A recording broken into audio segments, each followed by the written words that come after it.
তাকওয়া অর্জনের সঙ্গে আল্লাহর ভালোবাসা পাওয়ার সম্পর্ক রয়েছে, আর আপনারা দেখছেন তাকওয়ার আলো। আসসালামু আলাইকুম ওয়া রাহমাতুল্লাহি ওয়া বারাকাতুহু। দেখো, শাড়িটা অনেক সুন্দর না? হাত মোজা পরা আঙুল দিয়ে শায়লা রাহাতকে দেখালো শাড়িটা। দোকানে ডামিকে পরানো ছিল। আজ প্রায় 7-8 মাস পর শায়লা রাহাতের সাথে বাইরে বের হয়েছে। যেদিন থেকে শায়লা কালো বোরকা আর হাত মোজা পা মোজা নিকাব পরা শুরু করেছে, সেদিন থেকেই রাহাত শায়লার সাথে বাইরে বের হওয়া বন্ধ করে দিয়েছে। সেদিন সকালে নতুন কেনা বোরকাটা পরে দেখেছিল শায়লা। কোনোদিন তো এমন পরেনিও, তাই দেখছিল ওকে কেমন দেখায়। আর একটা উদ্দেশ্য ছিল, রাহাত কি রিয়েক্ট করে সেটা দেখার। শায়লা জানত রাহাত কোনোভাবেই এই ব্যাপারটা সহজভাবে নেবে না, কারণ রাহাত আর তার ফ্যামিলির সবাই বেশ হিপ হপ টাইপের মানুষ হিসেবে ভালো, তবে দিনের অনেক ব্যাপারে ভীষণ উদাসীন। শায়লাকে এসব পড়তে দেখে রাহাতের চোখ বড় বড় হয়ে গেল। দেখো তো আমায় কেমন দেখাচ্ছে, সুন্দর না বোরকাটা? মানে কি শায়লা, এটা তোমায় কে দিয়েছে? এসবের মানে কি? মানে হলো, আমি এখন থেকে এটাই পরব, বাইরে গেলে সঙ্গে নিকাবো, আর এখন থেকে তুমি আমায় সবখানে নিয়ে যাবে। তোমায় ছাড়া আমি একা কোথাও যাব না, যদি না জীবন মরণ সমস্যা হয়। তুমি কি পাগল হয়ে গেলে? তুমি ভাবলে কি করে যে এসব পোশাক পরলে আমি তোমার সঙ্গে যাব? লোকে কি বলবে? আর আত্মীয় স্বজনরাই বা কি বলবে? হাসাহাসি করবে সবাই। আর এভাবে আমার পাশে তোমাকে মানায় না শায়লা। কিন্তু রাহাত, আমি তো পরবই, দয়া করে নিষেধ করো না। আমাকে দিনের পথে চলতে দাও প্লিজ। এতদিন অনেক ভুল করেছি, আর না। দেখো শায়লা, অফিস যাওয়ার সময় মেজাজ খারাপ করো না। বোর্ড মিটিং আছে আজ, সব নষ্ট হয়ে যাবে এই চিন্তায়। রাখো এসব। শায়লা, আমি তোমাকে ভালোবাসি, তুমি আমার কথা শুনবে না?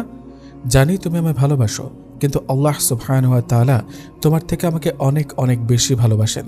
এখন বলো, আমি কি তার কথা শুনবো না? জানি না শায়লা, কে তোমার ব্রেন ওয়াশ করেছে যে এভাবে কথা বলছো তুমি। আমি তো জানি স্বামীর আদেশ মানতে হয়, তাহলে মানতে হয়, তবে আল্লাহর ফরজকে বাদ দিয়ে নয়। সেক্ষেত্রে আমি তোমার কথা মানতে বাধ্য নই, আর এজন্য আল্লাহ আমাকে দায়ী করবেন না ইনশাআল্লাহ। সেদিন রাহাত খুব রাগ করে বেরিয়ে গিয়েছিল বাসা থেকে। শায়লাও খুব কেঁদেছিল সেদিন। আল্লাহর কাছে বারবার দোয়া করেছিল, ও আল্লাহ, আপনাকে ভালোবেসেছি, আপনার পথে চলা অত সহজ নয়। জানি আপনি আমার পরীক্ষা নেবেন, আপনি আমায় ধৈর্য দিন, সফল হবার তৌফিক দিন, আর আমাকে মুমিন নারীদের অন্তর্ভুক্ত করুন। ও আল্লাহ, অনেক দেরি করে ফেলেছি আপনাকে চিনতে, আপনার রসুলকে চিনতে। আমাকে আর ফেরাবেন না। একবার যখন চিনেছি, আর ফিরে যাব না আমি। একবার যখন দিনের স্বাদ পেয়েছি, এর থেকে এক চুলও নড়ব না আমি।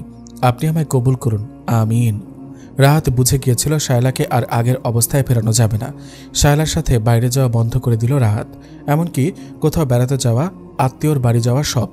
শায়লা একাই যেত সবসময়, আর পর্দা করতে দেখলেই রাহাতের মেজাজ খারাপ হতো। কথা শোনাতো শায়লাকে। অনেকবার এমন হয়েছে শায়লার চোখ ভিজে গেছে, চোখ মুছতে মুছতে এসে চলে গেছে। আজ যখন শায়লা শাড়িটা দেখালো, তখন রাহাত একটা তাচ্ছিল্যের হাসি হাসলো, বলল, ওই শাড়ি তোমার জন্য না, তুমি কি করবে ওই শাড়ি দিয়ে? তার চেয়ে বরং তুমি যা পরে আছো তাই পরো। আজ অনেক বলে কয়ে রাহাতকে সঙ্গে নিয়ে গেছে শায়লা। যদিও রাহাতের একদমই ভালো লাগছে না, সে চায় তার বউ সেজে গুজে তার সাথে ঘুরে বেড়াক। আমি তো বলিনি তোমাকে শাড়িটা কিনে দিতে, সুন্দর দেখতে তাই দেখালাম। শায়লা, চলো বাড়ি যাই, ভালো লাগছে না। শায়লার চোখে পানি এসে গেল। খুব কষ্টে পানিটা গাল বেয়ে পড়তে দিল না। রাহাত একবারও তাকালো না শায়লার দিকে। আগে আগে হাঁটতে লাগলো, আর শায়লা পেছনে পেছনে।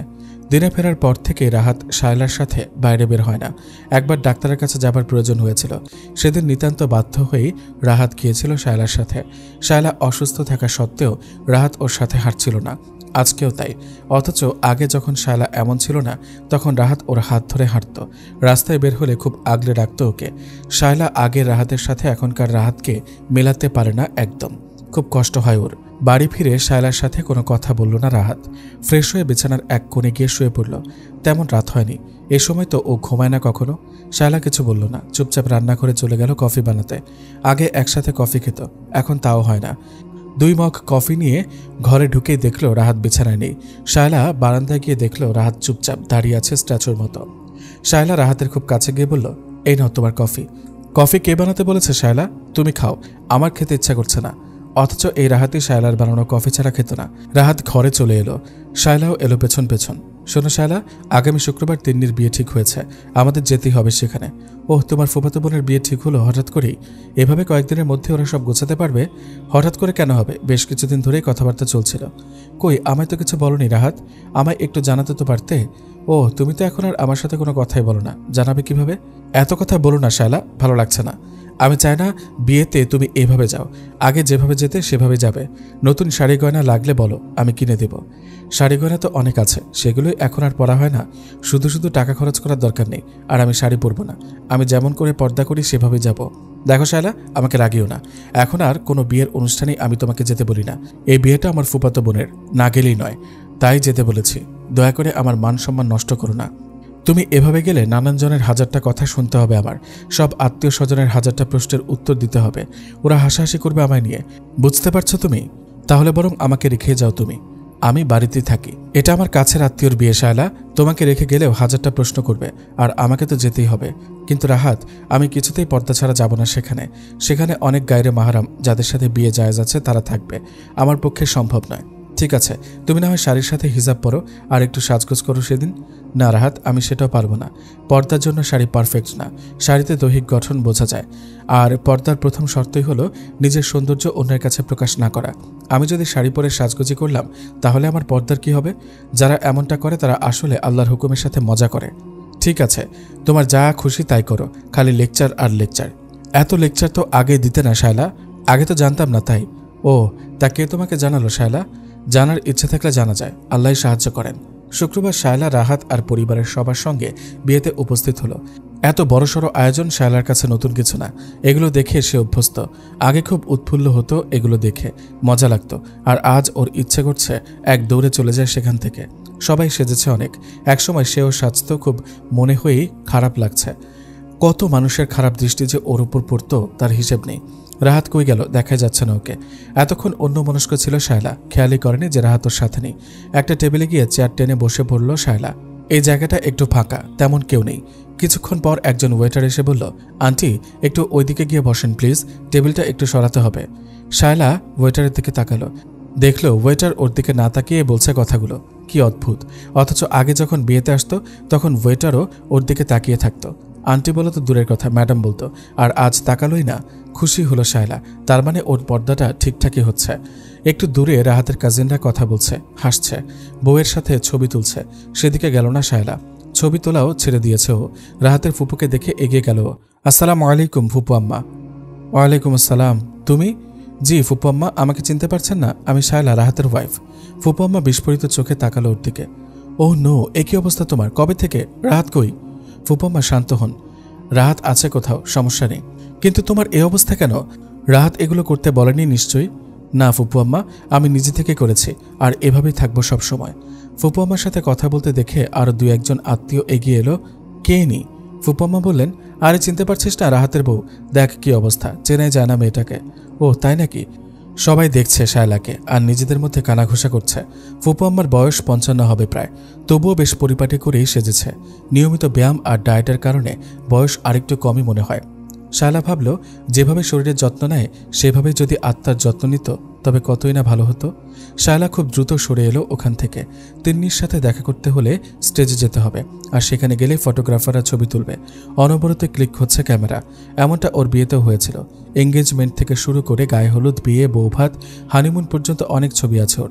ফেসবুকেও আপলোড করেছিল অনেক, তবে এখন আর একটাও নেই, সব ডিলিট করে দিয়েছে। তবে হার্ড কপিগুলো তো রয়েই গেছে। আবারও একটা নিরিবিলি জায়গায় এসে বসলো শায়লা। এখান থেকে মোটামুটি সবাইকেই দেখা যায়। গ্রুপ করে ছবি তোলা হচ্ছে।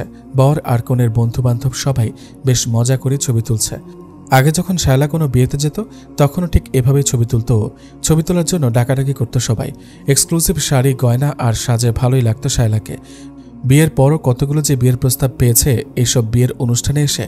রাহাতের সাথে কিছু হলেই শায়লা বলতো, এই শোনো, এখনও কিন্তু আমার বিয়ের প্রস্তাব আসে, সাবধানে কথা বলো। রাহাত তখন চুপ হয়ে যেত। হয়তো সত্যি শায়লাকে হারানোর ভয় করত। অথচ সেই একই মানুষ শুধুমাত্র দিনে ফেরার কারণে আজ কত দূরে। এই যে এতক্ষণ সময় চলে গেছে এখানে এসেছে, এর মধ্যে একবারও শায়লার খোঁজ করেনিও। অথচ আগের সঙ্গে করে নিয়ে সবার সাথে পরিচয় করিয়ে দিত। ওর বন্ধুবান্ধব, অফিস কলিগ। শায়লা তখন অনেককেই দেখত ওর দিকে এক অন্যরকম দৃষ্টিতে তাকিয়ে আছে। তখন বোঝেনি শায়লা, এখন বোঝে। সেটা আসলে ওইসব পুরুষদের ওর প্রতি লোভের দৃষ্টি ছিল। মনে হতেই শায়লার গা গুলিয়ে উঠল। টেবিলগুলোতে খাবার দেওয়া হয়েছে, কিন্তু শায়লার খেতে ইচ্ছা করছে না। ওর হাতকে ফোন দিল, কিন্তু রাহাত ফোন ধরছে না। হয়তো শব্দের জন্য কিছুই শোনা যাচ্ছে না। শায়লার চোখে পানি চলে আসলো। যে মানুষটা ওকে চোখে হারাতো সেই মানুষটারই এত বদল। শায়লা বাইরে বের হয়ে আসলো। না, এখানে আর থাকা যাবে না। একটা সিএনজি ডেকে কাউকে না বলে বাসায় চলে আসলো। সে রাতে আর বাসায় ফিরল না রাহাত। পরের দিন বৌভাত, হয়তো সব কাজিনরা মিলে ফুপুর বাসাতে থেকে যাবে। কিভাবে যাবে, কে কেমন সাজবে, কার জন্য কি গিফট যাবে, এইসব নিয়ে কাটাবে সারা রাত। এর আগে আত্মীয়দের বিয়ে হলে শায়লাই এসবের খেয়াল রাখত। সে ছিল এসবের মধ্যমণি। এসব কাজের জন্য তাকেই ডাকত সবাই। শায়লা আর রাহাত নিজেদের শাড়ি আর শেরওয়ানির সাথে মিল রেখে ড্রেস আপ করত। ওরা একসাথে দাঁড়ালে তাকিয়ে থাকতো সবাই। আর আজ সবকিছু অচেনা শায়লার কাছে। রাতে হয়তো রাহাতকে ওর ব্যাপারে প্রশ্ন করবে সবাই। কে জানে রাহাত কি উত্তর দেবে। শ্বশুর শাশুড়িকে খাইয়ে দিয়ে নিজের ঘরে এলো শায়লা। রাত 11টা বাজে প্রায়। এরই মধ্যে কয়েকবার ফোন দিয়েছে রাহাতকে। একবারও ধরেনি, কল ব্যাকও করেনি। শায়লা জানে ইচ্ছা করে ধরেনিও। শাশুড়িকে দরজার সামনে দাঁড়িয়ে থাকতে দেখে অবাক হলো শায়লা। মা, আপনি ঘুমাননি এখনো? উনি শায়লাকে বিছানায় বসালেন। খুব ঠান্ডা গলায় জিজ্ঞেস করলেন, তোমার কি হয়েছে বৌমা? এমন করছো কেন রাহাতের সাথে? আগে তো এমন ছিলে না। স্বামীর কথা শুনতে হয় জানো না? এখন যদি রাহাত তোমার থেকে নজর সরিয়ে নেয় তবে কি করবে তখন? একটা মেয়ে হয়ে স্বামীর মন জোগাতে পারছো না? কেমন মেয়ে তুমি? কি হলো, চুপ করে আছো কেন? বলো, উত্তর দাও। এতক্ষণ শায়লা একটা কথাও বলেনি, চুপ করে শুনছিল। ভেবেছিল কিছুই বলবে না। শায়লার শাশুড়ি যে খারাপ তা না। আগে শায়লার সাথে সবই করতেন তিনি। শপিং, হিন্দি সিরিয়াল দেখা, রান্না করা, সবকিছু। এখন আর করেন না। কারণে অকারণে শায়লা এখন আর শপিংয়ে যায় না, টিভিও দেখে না। তবে রান্নাটা এখন সে নিজ হাতেই করে। শাশুড়িকে কিচেনে তেমন আসতে দেয় না। শাশুড়ির দিকে খুব মায়া করে তাকিয়ে তার হাতটা নিজের হাতের মধ্যে নিয়ে বলল, মা, জীবনে অনেক ভুল করেছি। জানি না আল্লাহ মাফ করবেন কিনা। তবে এটা জানি হাতে হয়তো আর বেশি সময় নেই। তাই তওবা করে প্রস্তুতি নিয়ে রাখছি। আল্লাহ চান তো আমাকে মাফ করেও দিতে পারেন। কথাগুলো বলার সময় শায়লার চোখ দিয়ে টপটপ করে পানি পড়ছিল। মা, কত বছর আমি নামাজ পড়িনি, পর্দা করিনি, আল্লাহর কোনো বিধানই আমি মানিনি। যদিও এই ব্যাপারে আমাকে কেউ কিছু বলেও নি, আমি জানতামও না কিভাবে দিনের পথে চলতে হয়। আমাকে মাফ করুন মা। আমাকে মেরে ফেললেও আর আগের অবস্থায় ফিরে যেতে পারবো না। শায়লার শাশুড়ি শায়লার হাত থেকে নিজের হাত সরিয়ে নিয়ে বললেন, তুমি কি বলতে চাইছ? আমরা যারা তোমার মতো না তারা সবাই জাহান্নামী? তুমি আমাদের জাহান্নামী বলতে চাইছ? না মা, তা কেন? আল্লাহ কাকে মাফ করবেন আর কাকে শাস্তি দেবেন তিনিই ভালো জানেন। তবে আল্লাহ যেভাবে আমাদের পৃথিবীতে চলতে বলেছেন আমাদের অবশ্যই সেভাবে চলা উচিত। বাকিটা আল্লাহ ভালো জানেন। আমাকে কিংবা আমার জন্য কাউকে যেন হাসরের ময়দানে কঠিন প্রশ্নের সম্মুখীন হতে না হয়। আমি দিনে এসেছি ফিরে যাবার জন্য নয়, আলোর পথে হাঁটার জন্য। আমাকে জ্ঞান দিচ্ছ বৌমা? আমরা তো সারা জীবনই শালীনভাবেই চলেছি, তুমিও তাই করো। মা, শালীনতা আর পর্দার সংজ্ঞা এক নয়। বিভিন্ন জনের কাছে শালীনতার সংজ্ঞা বিভিন্ন রকম, কিন্তু পর্দার সংজ্ঞা একটাই, আর সেটা আল্লাহ প্রদত্ত। আমেরিকার টপস আর মিনি স্কার্ট শালীনতা, আমাদের দেশে সালোয়ার কামিজ শালীনতা, অন্য কোথাও হয়তো অন্য কিছু শালীনতা। দেখো শায়লা, এত কিছু শুনতে চায় না, বুঝতেও চায় না। আমার ছেলে যদি বিগড়ে যায় তখন যেন আমাদের কিছু বলতে এসো না, বলে উনি শায়লার ঘর থেকে চলে গেলেন। শায়লার মনেও একটু খটকা লাগলো। ওরও মনে হলো, সত্যি যদি রাহাত ওকে ছেড়ে চলে যায়, সত্যি যদি রাহাতের মনে ওর জন্য আর জায়গা না থাকে। খুব কষ্ট হচ্ছে শায়লার, কি করবে কিছু বুঝতে পারছে না। দিশেহারা লাগছে খুব। চোখ দিয়ে অবিরাম পানি পড়ছে ওর। খুব খুব ভালোবাসে ও রাহাতকে। রাহাত ওর জীবনে না থাকলে ওর দুনিয়ায় অন্ধকার। টেবিলের ওপর রাখা কোরআন মাজিদের দিকে এগিয়ে গেল শায়লা। কোরআনটাকে বুকে নিয়ে অঝোর ধারায় কাঁদতে থাকলো আর বলতে থাকলো, ও আল্লাহ, আমি তো আপনাকে আর আপনার রসুলকে সাল্লাল্লাহু আলাইহি ওয়াসাল্লাম রাহাতের থেকেও আরও অনেক বেশি ভালোবেসে ফেলেছি। কি করে ছাড়বো বলুন? আমি তো আপনার জন্য সব ছেড়েছি, এখন কি রাহাতকেও ছাড়বো? আমি তো আপনার সব কথা মেনে নিয়েছি, তবু আপনি আমাকে সবার থেকে একা করে দিয়েছেন। আমি কতটা একা আপনার থেকে ভালো কেউ জানে না। আমায় এর থেকে বেশি আর একা করবেন না। আমার স্বামীকে আপনি আপনার পথে কবুল করুন। আর কিছুর দরকার নেই, আমি জান্নাতে ওর সাথেই থাকতে চাই। আপনার ভান্ডার অফুরন্ত, আপনি অসীম দয়ালু। এই পাপীকে একটু দয়া করুন, রহম করুন আমাদের ওপর।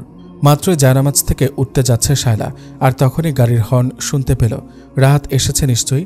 সারা রাত ঘুমায়নি শায়লা, চোখে মুখে ভীষণ ক্লান্তি। কয়েক মাসে চোখের নিচে কালিও পড়েছে একটু। রাহাত ঘরে ঢুকতে শায়লা পেছন থেকে জড়িয়ে ধরল ওকে। সারা রাত কোথায় ছিলে রাহাত?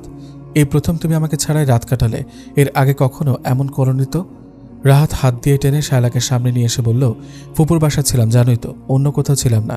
দুই হাতে শায়লার মুখটা ধরে বলল, জানি তুমি সারা রাত ঘুমাওনি, আমিও তোমাকে ভালোবাসি শায়লা, খুব ভালোবাসি। চলো না আজকে একসাথে বউ ভাতে যাই, একদম আগের মতো, দেখো খুব ভালো লাগবে তোমার। শায়লা রাহাতের হাত সরিয়ে দিয়ে নিজেকে সামনে নিল। কফি খাবে রাহাত? দেই। না, আমি একটু ঘুমাবো, সারা রাত জেগেছিলাম সবাই। 12টার দিকে ডেকে দিও আমাকে। তুমি সকালে খাবে না কিছু? না, বললাম না ঘুমাবো, তুমি যাও এখন, ঘুমাতে দাও প্লিজ। শায়লা দরজা চাপিয়ে রান্নাঘরে চলে গেল। রাহাত ঘুম থেকে উঠে গোসল সেরে ফ্রেশ হয়ে নিল। যেসব পরে বউ ভাতে যাবে সব একটা ব্যাগে নিয়ে ফুপুর বাসায় চলে গেল। শায়লাকে বলল, তুমি মা বাবার সঙ্গে এসো। শায়লা কিছু বলল না, শুধু চুপচাপ রাহাতকে এগিয়ে দিল। গাড়িটা যতদূর দেখা যায় তাকিয়ে রইল। অথচ এই রাহাতে একদিন এমন ছিল যে শায়লাকে ছাড়া কোনো অনুষ্ঠানে যেত না। চোখ ভিজে এলো শায়লার। দৌড়ে নিজের রুমে গিয়ে বালিশে মুখ গুজে কাঁদতে লাগলো। শায়লার শাশুড়িমা শায়লার রুমে এসে আলমারি খুলে বলল, এখান থেকে যে কোনো একটা ভালো শাড়ি পরে নাও, আর এই গয়নাটা পরো। এটা আমার গয়না, আজ পর্যন্ত তোমাকে পরতে দিইনি, কারণ এটায় আমার একটা বিশেষ স্মৃতি জড়িয়ে আছে। আজ দিলাম, শাড়ির সাথে খুব মানাবে তোমাকে, পরে নাও। জলদি পরো, বেশি সময় নেই। আমি যাই, দেখি তোমার শ্বশুরকে আবার আমারই রেডি করাতে হবে। কি হলো শায়লা, বসে আছো কেন? শুনতে পাচ্ছ না কি বলছি? শায়লা এতক্ষণ বিছানার এক কোণায় বসেছিল, কিছুই বলছিল না। জি মা, শুনেছি, কিন্তু আমায় মাফ করবেন, আমি পারবো না এসব। তুমি কিন্তু বেয়াদবি করছো বৌমা, যা বলেছি তাই শোনো, রাহাত খুশি হবে খুব। দেখো বৌমা, আমরা চাই তোমাদের স্বামী স্ত্রীর সম্পর্কে কোনো ফাটল না ধরুক। মা বাবা হিসেবে তো আমরা এটাই চাইবো, তাই না? বলেই তিনি ঘর থেকে বের হয়ে গেলেন। শায়লা কি করবে কিছুই বুঝতে পারছে না। প্রচণ্ড অভিমানে সে আল্লাহকে বলেই ফেলল, ও আল্লাহ, আপনি যদি প্রতিনিয়ত এভাবে আমার পরীক্ষা নেন তবে আমি কি করব বলুন? আমি তো সামান্য মানুষ, অত্যন্ত পাপী একজন। আপনার এসব কঠিন পরীক্ষায় উত্তীর্ণ হবার মতো ইমানি জোর তো আমার নেই। দয়া করে একটু রহম করুন আমার ওপর। এসব ভোগের উপকরণ তো আমি ছেড়েছি আপনার জন্য, তবুও কি বারবার আপনি এগুলোই আমার সামনে আনবেন? এগুলো থেকে কি আমার মৃত্যু ছাড়া কোনো মুক্তি নেই? গয়নার বাক্সটা খুলে দেখল শায়লা। খুব সুন্দর একটা জড়োয়া হার, গলার সাথে লেপটে থাকবে একদম। মাঝে মাঝে কিছু জায়গায় সাদা মুক্তো বসানো। কি অদ্ভুত সুন্দর কারুকাজ, অ্যান্টিক ডিজাইন, তবুও সুন্দর লাগছে। আলমারিটা খোলাই আছে। আলমারির কাছে গেল শায়লা। সেখানে প্রতিটি তাকেই আলাদা আলাদা টাইপের শাড়িগুলি ভাঁজ করে রাখা আছে। সবার উপরে জামদানি শাড়ি, তারপর কাতান আর কয়েকটা বেনারসি, তার নিচেরটায় জর্জেট কাতান আর কটনের কিছু শাড়ি।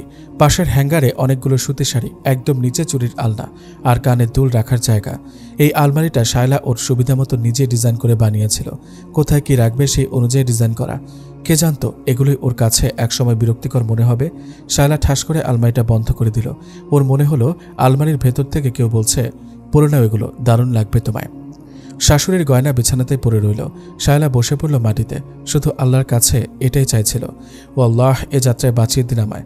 আপনি তো সব পারেন, কিছু একটা করুন। রাহাত যখন ড্রাইভ করত, ড্রাইভিং সিটের পাশের সিটে শায়লা বসত। আজ সিটটা খালি। রাহাত বারবার ওই সিটটার দিকে তাকাচ্ছে। সেখানে শায়লা নেই, অথচ একসময় শায়লাকে ছাড়া ভাবতেই পারত না কিছু। খুব অস্থির লাগছে রাহাতের। কিভাবে সম্ভব শায়লার মতো মেয়ের এভাবে বদলে যাওয়া? এমন কারোর সাথে কি ওর পরিচয় হয়েছে যে এর জন্য দায়ী? ওকে এইভাবে কে ব্রেন ওয়াশ করেছে? এসব আবল তাবল ভাবতে ভাবতে ড্রাইভ করছিল রাহাত। শায়লার শাশুড়িমা যখন এসে দেখলেন এখনও শায়লা রেডি হয়নি, তখন খুব মেজাজ খারাপ হলো ওনার। শায়লাকে এক ধমক দিয়ে বললেন, তোমার জন্য কি আত্মীয় স্বজনদের কাছ থেকে কথা শুনতে হবে আমাদের? কি পেয়েছো তুমি? আমাদের কথার কোনো দাম নেই। শায়লার শ্বশুর ওনাকে থামিয়ে দিয়ে বললেন, ও যেতে না চাইলে থাক, জোর করো না, বরং ভালোই হবে। ও গেলে নানা রকম প্রশ্ন করবে সবাই। কি বলছো রাহাতের বাবা? ও না গেলে বুঝি করবে না? চলো তো, আমাদের দেরি হয়ে যাচ্ছে, ও থাক বাসায়, ওর কোথাও যেতে হবে না। শায়লার শাশুড়ি রাগে গটগট করে বের হয়ে গেলেন ঘর থেকে। শায়লার শ্বশুর শায়লাকে বললেন, সাবধানে থেকো বৌমা, আমাদের ফিরতে দেরি হবে। ঠিক আছে বাবা, সাবধানে থাকবো, আপনারাও সাবধানে যাবেন। রাত 10টার পর শায়লার কাছে একটা ফোন এলো আননোন নাম্বার থেকে। ফোন রিসিভ করে সালাম দিতে ওপাশ থেকে একটা পুরুষ কণ্ঠ ভেসে আসলো। কেমন আছো শায়লা? আপনি কে বলছেন? না চিনতে পারারই কথা, মাঝখানে কয়েকটা বছর চলে গেছে। আপনি কি আপনার পরিচয়টা দেবেন নাকি ফোন রেখে দেব? খুব কড়াভাবেই বলল শায়লা। আমি পরাগ মাহমুদ। তোমার মনে আছে আমি তোমাকে বিয়ের জন্য প্রস্তাব দিয়েছিলাম? জি না, মনে পড়ছে না। মনে পড়ছে না? ওই যে আমার দাড়ি ছিল বলে তুমি আমায় বিয়ে করতে চাওনি, এটা নিয়ে খুব মজা করেছিলে তোমার বান্ধবীদের সাথে। আমার কানে এসেছিল কথাগুলো। একবার তো ভেবেছিলাম যে দাড়ি কেটে ফেলবো, ভাগ্যিস কাটিনি। তখন আমিও সবেমাত্র দিনে ফিরেছি। কতজনের কত কথা যে শুনতে হয়েছিল তোমাকে বোঝাতে পারবো না। বন্ধুরা দাড়িতে হাত বোলাতো আর বলতো, কিরে নতুন হুজুর, মাইয়া জুটবো না কপালে, চল দাড়ি কাটটা দিই, বলে হো হো করে হেসে উঠত। আসলে আর মেয়ে জুটেনি। আমি এখন পুরোপুরি দিনের পথে। হলে কি হবে, আমার পরিবার এখনও আগের জায়গাতেই আছে। আমি চেষ্টা করছি, কিন্তু আল্লাহ যতক্ষণ না চাইবেন ততক্ষণ আর সম্ভব না। আর এই কারণে কোনো দিনই পরিবারই আমার কাছে মেয়ে দিতে চায়নি। শুধু আমায় দিয়ে তারা ভরসা পায়নি। এক নিঃশ্বাসে কথাগুলি বলে ফেলল পরাগ। তো আমি কি করব? আপনি কি আমার সাথে নিজের দুঃখ শেয়ার করার জন্য ফোন করেছেন? দিনের পথে আছেন অথচ গায়রে মাহরাম একজনকে এত রাতে ফোন করে নিজের দুঃখ শেয়ার করছেন, এটা কি ঠিক হলো? দেখো শায়লা, আমার কোনো খারাপ উদ্দেশ্য নেই। রাতে ফোন করার কারণ হলো দিনে আমি প্রচণ্ড রকম ব্যস্ত থাকি, হয়তো তুমিও থাকো। আমি তোমার সব খবরই রাখি। হাজার হোক, জীবনের প্রথম অপমান কি করে ভুলি বলো? বলেই পরাগ জোরে হেসে উঠল। হাসি থামিয়ে বলল, সে যাই হোক, আল্লাহ না করুন যদি কখনো তোমাদের মধ্যে কোনো কিছু হয়ে যায়, তাহলে এই অধমকে একবার মনে করো। শায়লা বুঝতে পারল পরাগ ঠিক কী মিন করছে। যদি রাহাতের সাথে ওর ডিভোর্স হয়ে যায়, তাহলে সে শায়লাকে বিয়ে করার জন্য প্রস্তুত। শুনুন মিস্টার পরাগ, আপনাকে মনে করার প্রয়োজন আমার কোনো কালেই হবে না। দয়া করে আমাকে আর কোনোদিন ফোন করবেন না। আমার কোনো খোঁজ রাখারও আপনার প্রয়োজন নেই। বলেই ফোন রেখে দিল শায়লা। মাথাটা খালি হয়ে আসছে ওর। রাহাতকে ছাড়তে হবে এটা ও কল্পনাও আনতে পারে না। মনে হলেই ওর পৃথিবী শূন্য লাগে। এত ভালোবাসার মানুষটাই কতটা দূরে সরিয়ে দিয়েছে ওকে, কতটা পর করে দিয়েছে। যা খুশি তাই করে দিক, তবুও ওর সাথে থাকবো। জান্নাতে ওর সাথেই থাকতে চাই। নিশ্চয়ই আল্লাহ দয়ালু, আমার দোয়া কবুল করবেন তিনি। বিয়েবাড়িতে পৌঁছানোর পরপরই আত্মীয় স্বজনেরা প্রায় সবাই শায়লার কথা জানতে চাইল। জানতে চাওয়াটা খুব স্বাভাবিক, কারণ শায়লাই ছিল এসবের মধ্যমণি। বিয়েতে বরকনের যাবতীয় ফর্মালিটিসগুলোতে সে উপস্থিত থাকত। এখন তার অনুপস্থিতি সবারই চোখে পড়ার কথা। এখানে বলে রাখা ভালো, আমাদের দেশের বিয়েগুলোতে যেসব লোক দেখানো ফর্মালিটিস আছে, এগুলোর কোনোটা ইসলাম সমর্থন করে না। শায়লার ছোট ফুপু শাশুড়ি হঠাৎই এসে তার ভাইকে বলল, কি ভাইয়া, তোমার বৌমা নাকি হুজুরাইন হয়ে গেছে? তা কিভাবে হলো বলো তো? আচ্ছা শোনো, কোনো ইসলামিক সংগঠনের সাথে জড়িত নয় তো? আবার কোনো জঙ্গির সাথে পরিচয় হয়নি তো? ভালো করে নজর রেখো বৌমাকে। আমার তো ভয়ই করছে। আজকাল তো এমন কত হচ্ছে, ভালো ভালো ঘরের ছেলে মেয়েদের ব্রেন ওয়াশ করে জঙ্গি দলে নাম লেখাচ্ছে। ভাগ্যিস আমার ছেলে মেয়ে এই দলে নেই। শায়লার শ্বশুর এতক্ষণ চুপচাপ শুনছিল, এইবার আর সইতে পারলেন না। বললেন, আমি তোর বড় ভাই, সে অনুযায়ী কথা বল। আর এতদিন ধরে শায়লাকে দেখছিস তোরা ওকে, ওর সম্পর্কে এই ধরনের কথা বলতে লজ্জা করে না তোদের? সারা জীবন তো আমরা পাপই করে এসেছি। এবার যদি এই মেয়েটার বদৌলতে আল্লাহ একটু দয়া করেন। আর তুই তো ছেলে মেয়েদের কথা বলছিস, তোর ছেলে যেন রাত কয়টা পর্যন্ত নাইট ক্লাবে থাকে, সেদিনই তো কেঁদে কেঁদে বলেছিলি। আর তোর মেয়ে, এই তো সেদিন কোন ছেলের হাত ধরে চলে গিয়েছিল, আবার ফিরে এসেছে। এখন মেয়েকে ভোলাভালা সাজিয়ে মেয়ের জন্য পাত্র খুঁজছিস। দোয়া করি যেন তোর মেয়েকে ঠিক পথে আনতে পারে এমন একজন পাত্র পেয়ে যাস। আমি তোকে এসব কথা বলতে চাইনি, তুই বলালি আমাকে দিয়ে। অন্যের দিকে কাদা ছোড়ার আগে নিজের দিকে চেয়ে দেখ। নিজের সারা শরীর কাদায় ভরে আছে কিনা সেটা খেয়াল কর আগে। তোর গায়ে যে পরিমাণ কাদা লেগে আছে, সেটা এই ইহকালে আর পরিষ্কার করতে পারবি না। আর একটা কথা, আমার বৌমাকে নিয়ে এরপর একটা বাজে কথা বলবি তো জিভ টেনে ছিঁড়ে ফেলবো। অত্যন্ত ভালো মনের মানুষ ও। তোরা থাক এখানে, আমি চললাম। নিজের স্ত্রীর দিকে তাকিয়ে বললেন, থাকবে নাকি যাবে আমার সাথে? রাত 11টার দিকে শায়লার শ্বশুর শাশুড়ি বাসায় ফিরলেন। শায়লা তো অবাক, বলে গেল ফিরতে দেরি হবে, আর এত তাড়াতাড়ি ফিরলেন, শরীর খারাপ করেনি তো? শায়লা দরজা খুলেই একবার মা আর একবার বাবার দিকে তাকিয়ে বলল, মা বাবা, আপনারা এত তাড়াতাড়ি ফিরলেন যে? আপনারা একা? রাত ফেরেনি? আপনাদের একাই পাঠিয়ে দিল? আগে তো ঢুকতে দাও বৌমা, বলছি। শায়লা ওনাদের ঘরে এনে বসিয়ে পানি খেতে দিল। দুজনেই খুব ক্লান্ত আর অবসাদগ্রস্ত, খুব মলিন হয়ে গেছে চেহারা দুজনেরই। শায়লার শ্বশুর বললেন, বৌমা, আমাদের দুজনকে একটু গরম ভাত রেঁধে দিতে পারবে? ক্ষুধা পেয়েছে খুব। হ্যাঁ বাবা, অবশ্যই পারবো, বলেই শায়লা রান্নাঘরে চলে গেল। খুব চিন্তা হচ্ছে শায়লার। আল্লাহ জানেন, হয়তো ওকে নিয়ে ওনাদের কথা শুনতে হয়েছে। দুজনকে খাইয়ে দিয়ে সবকিছু গুছিয়ে নিজের ঘরে এলো শায়লা। রাত 1টা বাজে প্রায়। অজু করে জায়নামাজে দাঁড়ালো তাহাজ্জুদের জন্য। মোনাজাতে খুব করে বলল আল্লাহর কাছে, ও আল্লাহ, আমার জন্য মা বাবাকে যেন কোনো কথা শুনতে না হয়। সবার সব কথা আমি শুনবো, কিন্তু দয়া করে ওনাদের হেফাজত করুন। ওনাদের বয়স হয়েছে, আপনি রহম করুন ওনাদের ওপর। সব কষ্ট আমায় দিন, আমার জন্য ওনাদের অপমান হতে দেবেন না আপনি। যদি এই পরিবার আমায় ছাড়া ভালো থাকে, তবে আপনি তাই করুন। যেভাবে ভালো বোঝেন সেভাবেই করুন। শায়লার চোখ দিয়ে পানি পড়ছিল অবিরাম। শায়লার শাশুড়িমা এসে কখন দরজা দাঁড়িয়েছে শায়লা খেয়ালই করেনি। মোনাজাত শেষ করে উঠে ওনাকে দেখে বলল, মা, আপনি এখনো ঘুমাননি? না বৌমা, ঘুমাচ্ছে না। বৌমা, আমরা বোধহয় এক ঘরে হয়ে গেলাম। তোমার শ্বশুরকে আজ তোমার ছোট ফুপু শাশুড়ি কথা শুনিয়েছে। তোমার শ্বশুর হার্টের রোগী, এসব কিভাবে সহ্য করবে বলো? কিছু একটা করো বৌমা, আমি তোমার শাশুড়ি হয়ে তোমার হাত জোর করছি। বলতে বলতে উনি কেঁদে দিলেন। এসব কি বলছেন মা? দেখবেন সব একদিন ঠিক হয়ে যাবে ইনশাল্লাহ। আর আপনারা যদি চান তাহলে আমি এখান থেকে চলে যাব, যাতে আমার জন্য আপনাদের আর কোনো কথা শুনতে না হয়। শায়লার শাশুড়ি খুব অবাক হলেন বউয়ের কথা শুনে।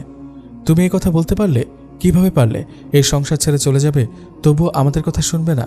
উনি খুব করুণ গলায় শায়লাকে বললেন, তুমি যদি একটু ছাড় দাও বৌমা, তাহলে তো সব ঠিক হয়ে যায়।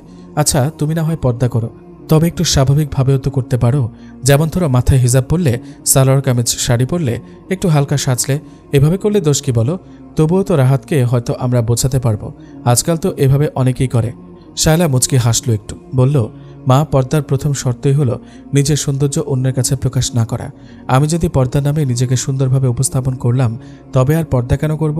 পর্দা মানে তো শুধু চুল ঢাকা নয়, আপাদ মস্তক এমনভাবে ঢেকে রাখা যেন কেউ আমার শরীরের গঠন সম্পর্কে কোনো ধারণা করতে না পারে। আর যদি আমি ওইভাবে পর্দা করি, তাহলে সেটাকে পর্দা বলে না মা, সেটাকে পর্দা নামে ফাজলামো করা বলে। সেটা আল্লাহর পবিত্র হুকুমকে অমর্যাদা করা বলে। মা, এত ভাববেন না। আপনার ছেলে যদি আমাকে আর না চায়, তবে তাই হবে। আমি চলে যাব না হয়। দেখো বৌমা, তুমি বাড়াবাড়ি করছো, অতিরিক্ত কোনো কিছু ভালো নয়। না মা, আমি বাড়াবাড়ি করছি না। ঠিক যেভাবে আল্লাহ হুকুম করেছেন আমি সেভাবেই মানার চেষ্টা করছি। আপনি দোয়া করবেন মা, যেন এভাবেই কবরে যেতে পারি। এতটা ভালো না শায়লা, আমি চাই না সংসারটা ভেঙে যাক। কোনো মা এটা চায় বলো? আমিও চাই না। আচ্ছা মা, আপনার ছেলে যখন পড়াশোনা করত তখন আপনি চাইতেন সে সবসময় ক্লাসে ফার্স্ট হোক, তাই না? হ্যাঁ, চাইতাম, সবসময় চাইতাম। আর এজন্য আমি কখনো কোনো ছাড় দেইনি। রাতের পর রাত জেগেছি। রাহাত যতক্ষণ না ঘুমিয়েছে আমিও ঘুমাইনি। কোচিংয়ে পর্যন্ত আমি নিয়ে গিয়েছি। আর তার ফলে তো আজ দেখতেই পাচ্ছ, ও এখন সিইও, তাও আবার নিজের ব্যবসা প্রতিষ্ঠানেরই। বলেই তিনি বেশ গর্বিত হওয়ার একটা ভাব করলেন। শায়লা বলল, হ্যাঁ মা, আমরা দুনিয়ার সব কিছু পাবার জন্য কতই না পরিশ্রম করি। যদিও এই জীবনটা মাত্র কয়েক বছরের, অথচ যেখানে আমরা অনন্তকাল থাকব, সেই আখিরাতের জন্য আমরা কি করছি? সেই জান্নাতুল ফেরদৌস পাবার জন্য কয়টা রাত জাগছি। মা, আমি সেখানে ফার্স্ট হতে চাই। সবথেকে সুন্দর যে জান্নাত, আমি সেখানে থাকতে চাই। আর সেটা শুধু আমার একার জন্য চাই তা নয়, আপনার ছেলের স্ত্রী হয়ে আপনাদের সবাইকে সাথে নিয়ে থাকতে চাই। আর এই জন্য কি আমি দুনিয়াতে এতটুকু ছাড় দিতে পারবো না? আল্লাহর হুকুম 100 ভাগ মানব না? দুনিয়াতে প্রতিষ্ঠা পাবার জন্য যদি আপনি আপনার ছেলেকে 100 পাওয়াতে চান, তবে আখিরাতে সবথেকে ভালো অবস্থানে থাকার জন্য কেন আমি 100 পেতে চাইব না? দুনিয়ার 100 পাওয়ার চেষ্টাটা যদি আপনাদের কাছে বাড়াবাড়ি না হয়, তবে আখিরাতের জন্য 100 পাওয়ার চেষ্টা কেন আপনাদের কাছে বাড়াবাড়ি মনে হয়?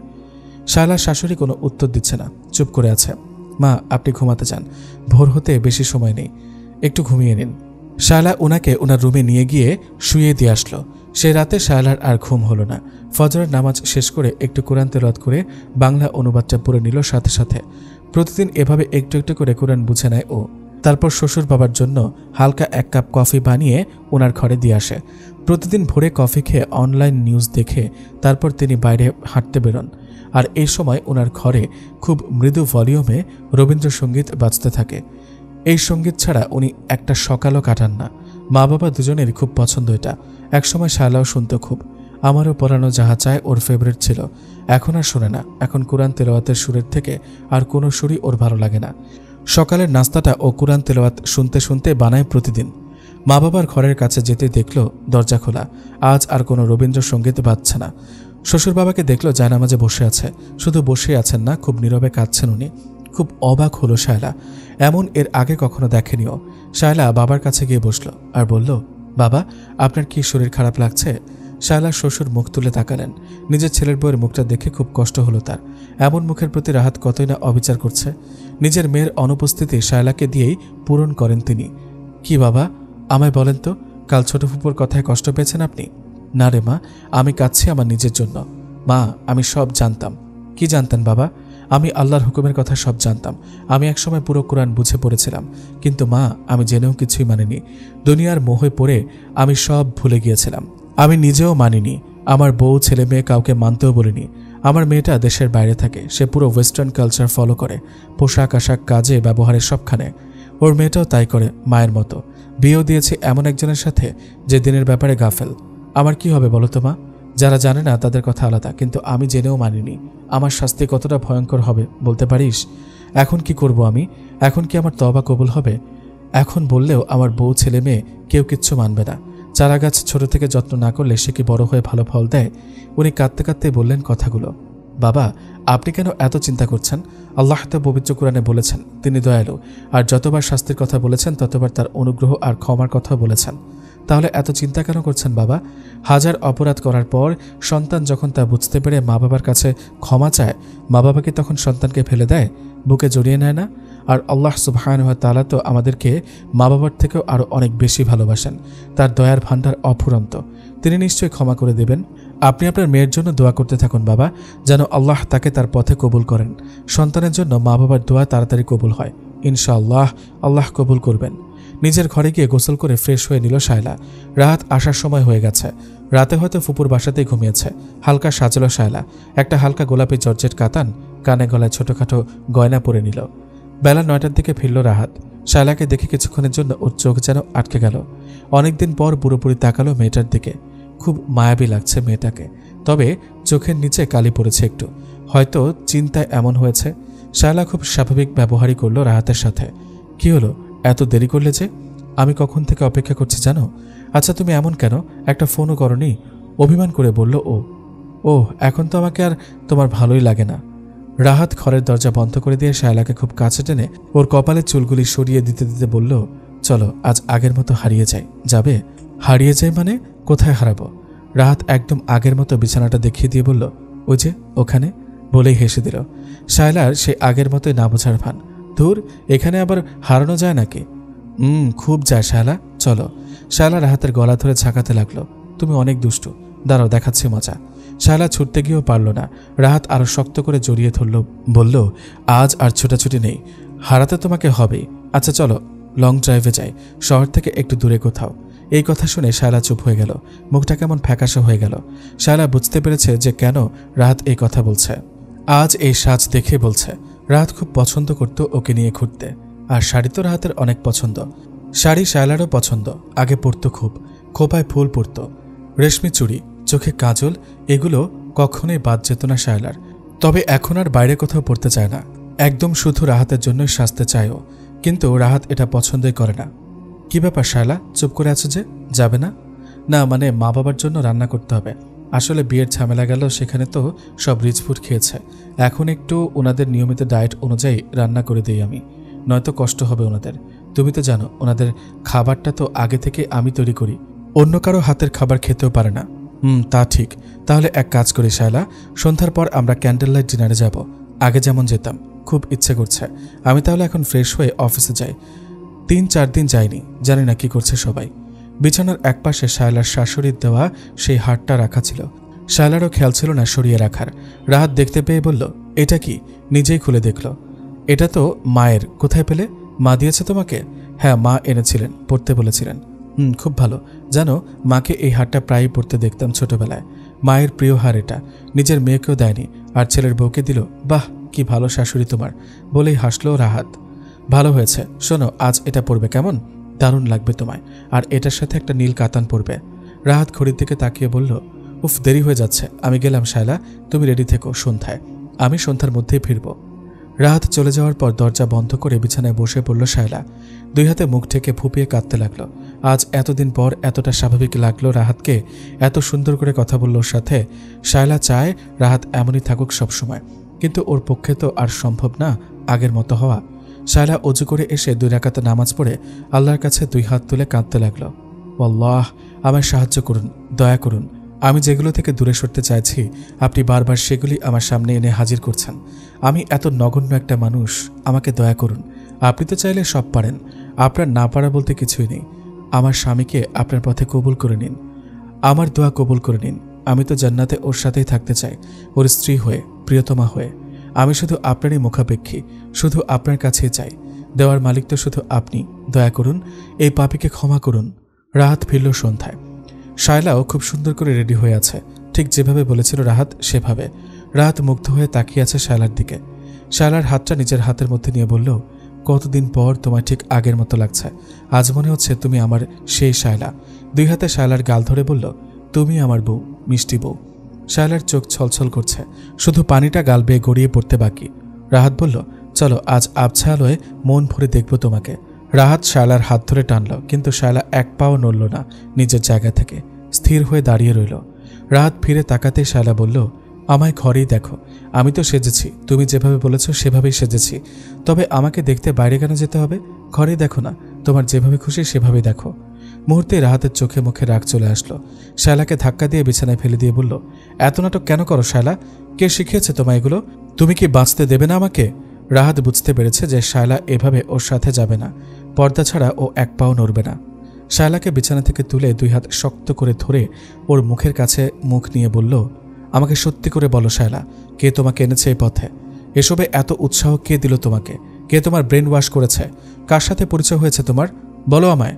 শায়লা একটু উত্তেজিত হলো না, খুব ঠান্ডা গলায় রাহাতের চোখের দিকে তাকিয়ে বলল, কে আমাকে উৎসাহ দিয়েছে জানতে চাও? শোনো তবে, আমায় উৎসাহ দিয়েছে কোরআন। আমার সাথে পরিচয় হয়েছে আল্লাহ সুবহানাহু ওয়া তাআলার আর তার রাসূল হযরত মুহাম্মদ সাল্লাল্লাহু আলাইহি ওয়াসাল্লামের। বুঝেছো এবার? আমার ব্রেন আগে অপরিচ্ছন্ন ছিল, কোরআন সেটা পরিচ্ছন্ন করে দিয়েছে, এমনভাবে দিয়েছে যে আর কোনোদিন তাতে ময়লা জমবে না ইনশাআল্লাহ। জানি না রাহাত, আমার মতো পাপীকে আল্লাহ ক্ষমা করবে কিনা। তোমার মনে আছে রাহাত, গত 2 বছর আগে রমজানে আমরা সুপার শপে গিয়েছিলাম ঈদের বাজার করতে। সেখানে লাউড স্পিকারে কোরআন তেলাওয়াত হচ্ছিল বাংলা অর্থসহ। সেখানে কি বলেছিল শুনেছিলে তুমি? সেখানে বলেছিল, তোমরা নিজেদের সন্তানদেরকে অভাবের ভয়ে হত্যা করো না, আমি রিজিক দেই তাদেরকেও এবং তোমাদেরকেও, নিশ্চয়ই তাদেরকে হত্যা করা গুরুতর পাপ। সূরা বনী ইসরাইল আয়াত 31। তো কি হয়েছে শায়লা, আমরা কি আমাদের সন্তানদেরকে মেরে ফেলেছি? আমাদের তো সন্তানই নেই। সব ভুলে গেছো রাহাত, বিয়ের পর 1 মাসের মাথায় আমার মা মারা গেলেন। আমাদের তখন হানিমুনে যাবার কথা ছিল, কিন্তু হলো না। তারও 6 মাস পর হানিমুনে যাবার সব ব্যবস্থা করলে, বললে বেড়াতে গেলে মায়ের কষ্টটা কিছুটা হলেও ভুলে যাব। প্লেনের টিকিট কনফার্ম করলে তুমি, কিন্তু যাওয়ার কিছুদিন আগে বুঝতে পারলাম আমি কনসেপ্ট করেছি। তুমি খুশি হলে না, আর আমিও চাইনি এখনই সন্তান হোক। 2 মাসের মাথায় আমি অ্যাবর্শন করি, আমি নিজের হাতে খুন করি ওকে, নিজের হাতে। ভাবতে পারো তুমি কত বড় স্পর্ধা দেখিয়েছিলাম আমি? রাহাত, আমি তখন বুঝিনি, আমি আল্লাহর নিয়ামতকে সরাসরি অস্বীকার করেছি। তবু আমাদের মধ্যে কোনো পাপ বোধ ছিল না, আমরা দিব্যি ঘুরে বেরিয়েছি। এত বড় পাপ করার পরও আল্লাহ আমাদের তখনই শাস্তি দেননি, রিজিক বন্ধ করে দেননি, পঙ্গু করে দেননি, নিঃশ্বাস বন্ধ করে দেননি। কেন জানো? তিনি আমাদের অবসর দিয়েছেন ক্ষমা চাইবার, তওবা করে ফিরে আসার। বলো রাহাত, তবু কি আমরা ফিরব না তার দিকে? তবু কি আমরা অন্ধ হয়ে থাকব? তবু কি আমরা অকৃতজ্ঞ হয়ে থাকব? তারপর থেকে আমি একটু একটু করে কোরআন শিখেছি, পড়েছি আর জানার চেষ্টা করেছি। তুমি আমায় মাঝে মাঝে গভীর রাতে বারান্দায় দাঁড়িয়ে কাঁদতে দেখতে। তুমি বলতে, কি হয়েছে শায়লা? আমি চুপ করে থাকতাম। তুমি বলতে, মায়ের কথা মনে পড়ছে, অথচ তুমি কিছুই জানতে না আমি কেন কাঁদতাম। আল্লাহ তো পবিত্র কোরআনে বলেছেন, কিন্তু যারা তওবা করে এবং নিজেদের সংশোধন করে আর সুস্পষ্টভাবে যা গোপন করেছিল তা ব্যক্ত করে, এদেরই তওবা আমি কবুল করি, আর আমি তো পরম তওবা কবুলকারী, পরম দয়ালু। সূরা বাকারা আয়াত 160। আল্লাহ আরও বলেন, তোমরা আমাকে স্মরণ করো, আমি তোমাদের স্মরণ করব। আমার কৃতজ্ঞতা প্রকাশ করো, অকৃতজ্ঞ হইও না। সূরা বাকারা আয়াত 152। সেদিনের সেই কোরআনের আয়াত শোনার পর আমি একটু একটু করে বদলে গেছি রাহাত। আজকের আমি একদিনে হইনি, একটু একটু করে হয়েছে। বারবার তওবা করেছি, ক্ষমা চেয়েছি। জানি না আল্লাহ আমাকে ক্ষমা করবেন কিনা। রাহাত, তুমিও ফিরে এসো, দেখবে কি শান্তি এই পথে। রাহাত চুপ করে শুনছিল এতক্ষণ, শুধু একটা কথাই বলল, তুমি পাগল হয়ে গেছো শায়লা, তোমার মতো পাগলের সাথে আমার পক্ষে আর থাকা সম্ভব নয়। বলেই রাহাত ঘর থেকে বের হয়ে গেল। নিজের স্বামীর মুখ থেকে এমন কথা শুনে নিজেকে ঠিক রাখা কোনো মেয়ের পক্ষেই সম্ভব না, যে স্বামীর মুখে কিনা প্রশংসা ছাড়া আর কিছু শোনেনি কখনো। তবুও নিজেকে সামলে রান্নাঘরে গেল শায়লা। মা বাবার জন্য খাবার তৈরি করতে হবে। কি জানি ও চলে গেলে কে করবে এসব? ভাবতে চোখ ভরে পানি চলে আসলো শায়লার। শ্বশুর শাশুড়ি হলেও নিজের মা বাবার মতোই খুব ভালোবাসে ওনাদের। শায়লার শ্বশুর নিজের বউকে ডেকে কাছে বসালেন, বললেন, তুমি তো সারা জীবনে আমার কোনো কথার অবাধ্য হওনি। তোমার খুব শখ ছিল চাকরি করবে, সেটাও আমি চাইনি বলে করনি। এত বড় একটা ইচ্ছাকে যেহেতু আমার জন্য কবর দিয়েছিলে, তাই এই বুড়ো বয়সে আর একটা কথা শুনবে? শায়লার শাশুড়ি বলল, হ্যাঁ, আমি চাইনি সংসারে অশান্তি হোক, আর মাও বলেছিলেন স্বামীর সব কথা শুনতে, তাই কথা রেখেছি। আর চাকরির দরকারও ছিল না, তোমার তো টাকা পয়সা যথেষ্ট ছিল, যখন যা চেয়েছে দিয়েছ, বাপের বাড়ি থেকেও পেয়েছি, নিছক শখের বসেই করতে চেয়েছিলাম। এই বুড়ো বয়সে আবার কি বলবে বলো দেখি শুনি? মানে বলছিলাম যে তুমি যদি পর্দাটা শুরু করতে বৌমার মতো। শায়লার শাশুড়ি হাসি আটকে রাখতে পারল না, বলল, হেই, তোমার কি মাথা খারাপ হলো নাকি? চামড়ায় ভাঁজ পড়েছে, এখন আর এই বুড়ির দিকে কে তাকাবে বলো? শোনো রাহাতের মা, তুমি এখনও সুন্দর। হ্যাঁ, কিন্তু সেটা শুধু তোমার চোখেই গো। বলেই আবার হাসল। আসলে পর্দা যখন করা সবচেয়ে জরুরি ছিল, তখনই তো আমি তোমাকে করতে বলিনি, অথচ আমারই বলার কথা ছিল। সূরা নিসা 34 নম্বর আয়াতে আল্লাহ সুবহানাহু ওয়া তাআলা নারীদের উপর পুরুষদের কর্তৃত্বের কথা বলেছেন। কর্তৃত্ব মানে এই না যে শুধু তাদেরকে শারীরিকভাবে ব্যবহার করা, শুধু শাসন করা, আর একটু ভুল হলেই মারধর করা। একজন নারীকে ইসলাম অনুযায়ী চালানো, তার যাবতীয় দায়িত্ব ভরণ পোষণ, তাকে ভালোবাসা, তার সাথে সুন্দর আচরণ করা, এই সব কিছু এগুলোর মধ্যে পড়ে। অথচ আমরা বেশিরভাগ পুরুষই এটা বুঝি না এবং অনেক ক্ষেত্রে এই আয়াতটির ভুল ব্যাখ্যা করে থাকেন অনেকে। এমনকি কোনো নারীকে যদি তালাকও দেয়া হয় তবে তার চলে যাবার সময়ও অত্যন্ত সুন্দর ব্যবহার করতে বলেছেন। আল্লাহ আরও বলেছেন, যদি স্ত্রীদের একটা দিক তোমাদের পুরুষদের কাছে খারাপ লাগে তবে অন্য দিকটা ভালো লাগবে, আর এতেই তোমাদের মঙ্গল। আর ঠিক একইভাবে স্ত্রীদেরকেও বলা হয়েছে স্বামীদের অনুগত হতে, তবে সেটা ন্যায়ভাবে।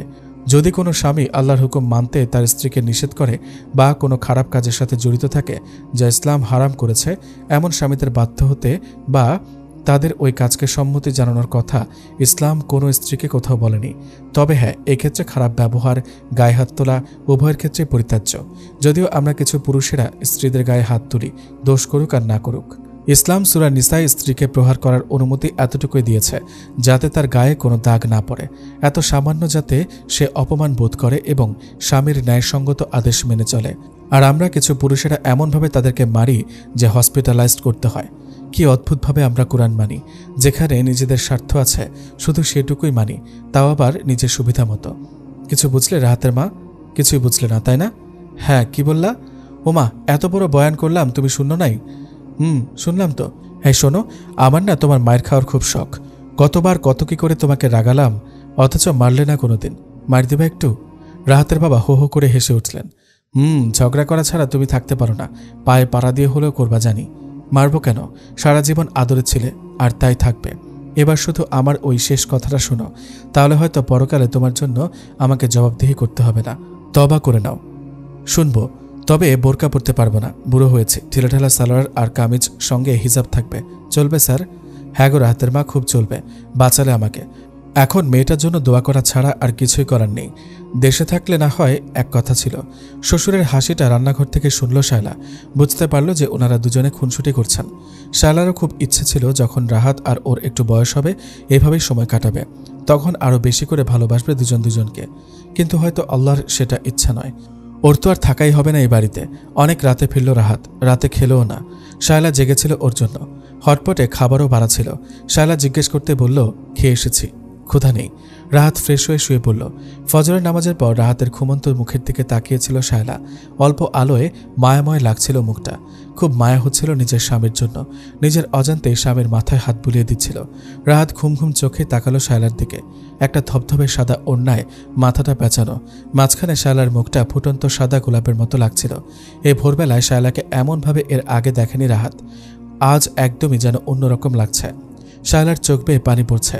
রাহাত হাত দিয়ে ওর পানি মুছে দিল আর খুব কাছে টেনে নিল শায়লাকে। শায়লা একদমই বাধা দিল না রাহাতকে, একদম না। শায়লাও চায় চলে যাবার আগে রাহাতের একটা চিহ্ন থাকুক ওর কাছে। যদি আল্লাহ চান, যে চিহ্নটা নিয়ে ও ওর বাকি জীবনটা কাটিয়ে দিতে পারবে। সকালে উঠে রাহাত খুব স্বাভাবিকভাবে অফিসে চলে গেল। এমন একটা ভাব দেখালো শায়লাকে যেন কিছুই হয়নি। শায়লার সাথে একটা কথা পর্যন্ত বলল না। শায়লা ভেবেছিল রাহাত হয়তো ওকে কিছুটা হলেও মেনে নেবে। স্বামী স্ত্রীর শারীরিক মিলনের মধ্যেও আল্লাহ রহমত থাকে, আল্লাহ খুশি হন তাতে। কিন্তু রাহাতের মধ্যেও কোনো পরিবর্তন দেখতে পেল না। শায়লা বারবার রাহাতের সামনে গেলেও রাহাত একেবারে ভাবলেশহীন ছিল। শায়লার খুব ইচ্ছে করছিল রাহাতকে চিৎকার করে অনেক কিছু বলে, কিন্তু কিছুই বলেনি। শুধু চুপ করে দেখছিল রাহাতকে। চোখ থেকে পানির ফোঁটাগুলো টপটপ করে মাটিতে পড়ছিল। সেদিকে রাহাত তাকিয়েও দেখেনি, অথচ এই মানুষটাই কিছুক্ষণ আগে আবছা অন্ধকারে ওর চোখ মুছিয়ে দিয়েছিল, ওকে কাছে টেনে নিয়েছিল। শায়লা সারাদিন অপেক্ষা করতে থাকলো রাহাতের জন্য, হয়তো ফিরে এসে ওর দিকে একটু ভালো করে তাকাবে। রাহাত প্রতি বছরই অন্তত 2 বার অফিস পার্টির আয়োজন করে ওর অফিস কর্মচারীদের মোটিভেশনের জন্য। সেখানে ওর স্পেশাল ক্লায়েন্টরাও থাকে। প্রতিবারই সে শায়লাকে নিয়ে পার্টিতে যায়, কিন্তু এবার আর পার্টি নিয়ে শায়লাকে কিছু বলল না রাহাত। আজও রাত করে ফিরল রাহাত। শায়লা জিজ্ঞেস করতেই বলল ক্লায়েন্টের সাথে মিটিং ছিল, তাই দেরি হয়েছে, খেয়েও এসেছে। শায়লার কাছে রাহাত কখনো মিথ্যা বলতো না। আজ শায়লা খুব ভালো করেই বুঝতে পারছে যে রাহাত মিথ্যা বলছে। শায়লা রাহাতের কাছে গিয়ে বসে বলল, তুমি যা চাও তাই হবে, আমি চলে যাব বাবার কাছে। বলতে গিয়ে শায়লার গলাটা ধরে এলো ভীষণ। তবুও রাহাত কিছুই বলল না। শায়লা বলল, তুমি আমায় ডিভোর্স করতে পারো, আমিও চাই তুমি শান্তিতে থাকো। এত বড় একটা কথা বলার পরও রাহাত কিছু বলল না। শায়লা বুঝতে পারল রাহাত ডিভোর্সই চায়। শায়লার ভীষণ কান্না পাচ্ছিল। সে দৌড়ে ঘর থেকে বের হয়ে গেল। কোনো মেয়ে চায় না সাজানো সুন্দর সংসার ছেড়ে চলে যেতে। মেয়েদের কাছে সংসারের মতো দামি জায়গা আর নেই, তার সে যেমনই হোক। শায়লাও চেয়েছিল এই সংসারে থেকে যেতে, কিন্তু যেখানে তার স্বামী চায় না শুধুমাত্র এই দিনে ফেরার কারণে, সেখানে থেকেই বার কি করবে ও? আজ রাহাতের অফিস পার্টি একটা নামকরা হোটেলে।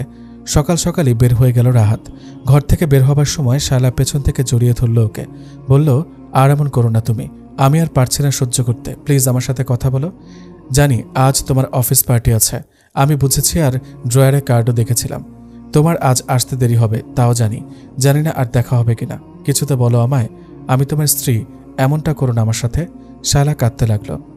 রাহাত আস্তে করে শায়লাকে ছাড়িয়ে বের হয়ে গেল। রাহাত চলে যাবার পর শায়লা ব্যাগ গুছিয়ে নিল। ওর প্রিয় আলমারি থেকে কিছুই নিল না। শাড়ি, গয়না, মেকআপ, চুড়ি, নেল পলিশ, পারফিউম কিছুই না। কয়েকটা সুতির সালোয়ার কামিজ আর 3-4টা সুতি শাড়ি, আর বাকি সবকিছু আলমারিতেই পড়ে রইল। ওগুলো শায়লার এখন আর প্রয়োজন নেই। ব্যাগ গুছিয়ে মা বাবার ঘরে গেল শায়লা। ওনাদের বলল, আপনারা ভালো থাকবেন, নিজের প্রতি যত্ন নেবেন, আমি চলে যাচ্ছি, হয়তো আর ফেরা হবে না। শায়লার কথা শুনে ওনারা অবাক হবেন, এটাই স্বাভাবিক, আর হলেনও তাই। শায়লার প্রতি ছেলের ব্যবহারের কথা ওনারাও জানতেন ভালো করেই। দুজনের পথ একেবারে দুই দিকে চলে গেছে, অথচ ওরা একই পথের পথিক ছিল। শায়লার শ্বশুর শাশুড়ি জানে তাদের হাতে আর কিছুই নেই, তবুও শায়লাকে যেতে নিষেধ করলেন। শায়লা একটা চিঠি মায়ের হাতে দিয়ে বলল, মা, আপনার ছেলেকে এটা দেবেন, আর আমার জন্য ভাববেন না। ইনশাআল্লাহ, আল্লাহ সুবহানাহু ওয়া তাআলাই আমার শ্রেষ্ঠ অভিভাবক, তিনি আমার জন্য যথেষ্ট। শাশুড়িকে জড়িয়ে ধরে খুব কাঁদল শায়লা। শায়লার মা মারা যাবার পর শায়লার বাবা গ্রামে চলে এসেছে। শহরের কাছে গ্রামটা, তেঁতুলছড়া গ্রাম। শহরের ফ্ল্যাট বিক্রি করে দিয়ে এখানে ছোট্ট একটা বাড়ি করেছেন, গাছপালা লাগিয়েছেন। শহর থেকে একটু দূরে, তাই শহরের সব সুযোগ সুবিধাই আছে এখানে। শায়লা এতদিন ওর বাবাকে কিছুই বলেনি।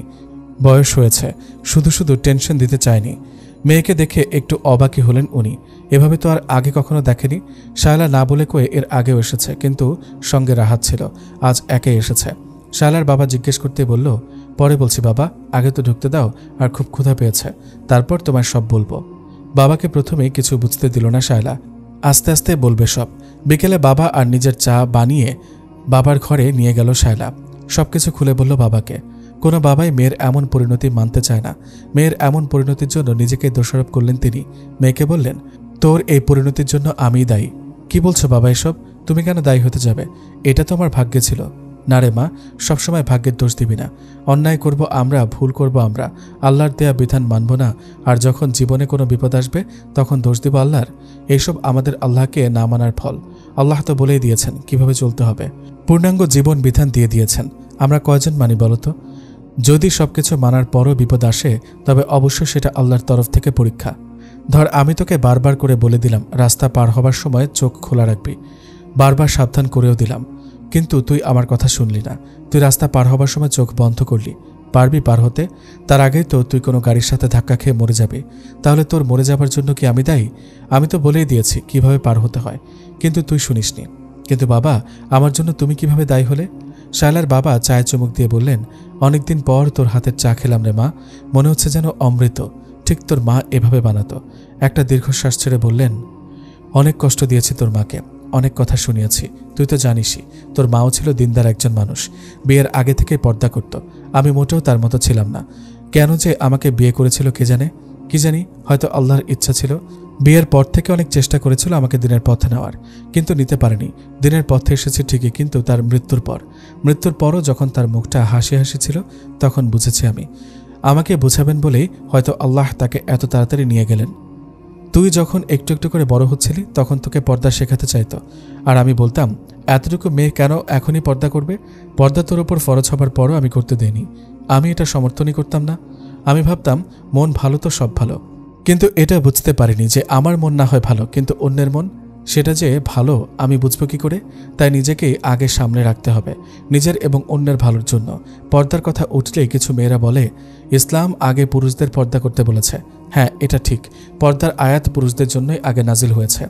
সূরা নূরের 30 নম্বর আয়াত। সেখানে বলা হয়েছে পুরুষদের দৃষ্টিকে সংযত করতে, কিন্তু পুরুষরা যাতে নিজেদের দৃষ্টি সংযত রাখে সেই ব্যাপারে নারীদেরকে সাহায্য করতে হবে। আর তাই নারীদের পর্দা করা জরুরি, এবং আল্লাহ এটাকে ফরজ করে দিয়েছেন। একজন খাদকের সামনে খাবার রাখলে সেই খাবার ভালো হোক আর মন্দ হোক, ওই খাদকের ক্ষুধা লাগুক আর না লাগুক, সে ঠিকই খাওয়ার জন্য হাত বাড়াবে। তবে এটাও ঠিক যে সবাই খাদক হয় না, খাবার দেখলেও সেটা তার জন্য হালাল না হওয়া পর্যন্ত খায় না। ছোটবেলা থেকে আমি তোকে প্যান্ট, টপস এসব ওয়েস্টার্ন ড্রেস কিনে দিতাম। তোর মা তোকে পর্দায় রাখতে চাইলেও আমি সেটা করতে দিতাম না। আমি বলতাম যুগের সাথে তাল মিলিয়ে চলার কথা। আমার আশকারা পেয়ে তুইও তোর মায়ের কথা শুনতিস না। মা পর্দা করতে বললেই দৌড়ে আমার কাছে চলে আসতি। কিন্তু তোর জন্য তোর মায়ের দোয়া ছিল। আমাকে প্রায়ই বলতো, আপনি দেখে নিয়েন একদিন আমার মেয়ের দিনের পথে ফিরবে, সে তার ভুল বুঝতে পারবেই। সন্তানের জন্য মায়ের দোয়া কবুল হয়। আজ তাই নিজের চোখে দেখলাম রে মা। তোর মা বেঁচে থাকলে খুশি হতো খুব। শায়লার বাবার চোখ ভিজে আসলো। চোখ মুছতে মুছতে বললেন, অথচ আমারই উচিত ছিল স্ত্রী কন্যাকে দিনের পথে রাখা, তাদের দিন শেখানো। আল্লাহ সেই আদেশ আমাদের পুরুষদেরকে দিয়েছেন, নইলে যে কঠিন জবাবদিহি করতে হবে আমরা ভুলে যাই সেটা।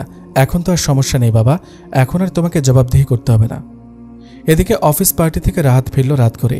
পার্টিতে সবাই জিজ্ঞেস করেছে শায়লার কথা, কারণ প্রতিবারই শায়লা উপস্থিত থাকে, এইবার নেই। কেউ কেউ জানে শায়লার ব্যাপারটা, তারাও বলেছে আপনার সাথে এমন বউ একদমই যায় না মিস্টার রাহাত, একেবারে আনকালচার্ড লাগে এসব, এ যুগে এসব মানা যায় না। রাহাত ভেবেছিল আজ খুব কথা শোনাবে শায়লাকে, কিছু একটা সিদ্ধান্ত নিয়েই ফেলবে আজ। কিন্তু শায়লা যে নিজে থেকে চলে যাবে এটা ভাবেনি। শায়লা যে চলে গেছে এটা তাকে জানানো হয়নি। রাহাতের মা জেগেছিলেন। ছেলের ঘরে এসে চিঠিটা দিলেন ছেলের হাতে। রাহাত মাকে জিজ্ঞেস করল, শায়লা কোথায় মা? চলে গেছে। চলে গেছে মানে কোথায় গেছে? কোথায় আর যাবে, বাপের বাড়ি গেছে। এই চিঠিটা দিয়ে গেছে তোকে। বাহ, এত উন্নতি হয়েছে ওর, পর্দা করা, পর্দাশীল, আবার একে একে বাপের বাড়ি যায়। আগে তো আমাকে ছাড়া নড়তেই পারতো না। কে জানে, হয়তো কাউকে বিয়েও করে নেবে। চুপ কর রাহাত, একটাও কথা বলবি না। লজ্জা করে না তোর? বৌমাকে এভাবে বলছিস? তুই যা করেছিস এতদিন ওর সাথে একা যাবে না তো কি করবে? বৌমা সম্পর্কে একটাও বাজে কথা বলবি না। রাহাতের মা বের হয়ে গেল ঘর থেকে। শায়লার ওপর রাগটা মায়ের ওপরই ঢালল রাহাত। চিঠিটা হাতেই ছিল, পড়তে ইচ্ছা করছে না ওর, তবুও খুলে দেখল। সেখানে লেখা ছিল, আমি চলে গেলাম, এবার তুমি ভালো থাকবে আশা করি। যদি তুমি চাও এখনই ফিরে আসবো, আর যদি না চাও তবে কোনোদিন ফিরবো না। ইতি, তোমার বউ। রাহাতের কোথায় যেন একটু খারাপ লাগলো চিঠিটা পড়ে। এতদিনের অভ্যাস শায়লা, এতদিনের কাছে থাকা মানুষটা, এতদিনের যত্ন নেওয়ার মানুষটা আজ হঠাৎ করেই নেই। কোথায় যেন শূন্য লাগছে খুব। ওর মনে হলো শরীরের ভেতরে কোথায় যেন একদম খালি হয়ে গেল। এটা ঠিক শায়লাকে ভালোবাসত রাহাত, এখনও বাসে, কিন্তু শায়লার এই পরিবর্তনটা সে কিছুতেই মেনে নিতে পারছিল না। বাইরে বের হলে, পরিচিত কারোর সাথে দেখা হলে আর চোখে তাকাবে ওদের দিকে, ফিসফাস করবে, এসব ওর একদম ভালো লাগছিল না। শায়লা চলে গিয়ে ভালোই করেছে। কখনো কখনো আড়াল হতে হয়, সবসময় চোখের সামনে থাকতে নেই। আড়াল হলে মানুষটাকে আরও বেশি করে উপলব্ধি করা যায়। ফোনটা হাতে নিয়ে ফোন করতে গিয়েও করল না রাহাত। কোথায় যেন একটা বাধা কাজ করছে। রাহাত ভাবল, কেন ফোন করব? যাওয়ার সময় তো বলেও যায়নি। যদিও শায়লা ফোন করলেও রাহাত রিসিভ করতো না। অনেক ভেবে শায়লাকে ফোন দেয় রাহাত, অন্তত রাগটা ঢালার জন্য হলেও ফোন দেওয়া দরকার। শায়লা জেগেছিল। রাহাতকে ছাড়া ওর ঘুম আসে না। এত আদরের মানুষটা এভাবে পর হয়ে গেলে ঘুম আসার কথাও না। রাহাতের ফোন পেয়ে শায়লা অবাক হলো না একটুও। শায়লা জানে কেন ফোন করেছে। রিসিভ করে বলল, আসসালামু আলাইকুম। হ্যাঁ রাহাত বলো, শুনছি আমি। ওপাশ থেকে রাহাত বলল, স্বামীকে সালাম দেওয়ার ঢং আবার কই থেকে শিখলে? এটা ঢং না রাহাত, সালাম সবাইকে দেওয়া যায়। হ্যালো বলার থেকে সালাম দেওয়া ভালো। তুমি বলো কি বলবে? আমি চাই না তুমি আর ফিরে আসো। আমি তোমাকে ডিভোর্স করতে চাই।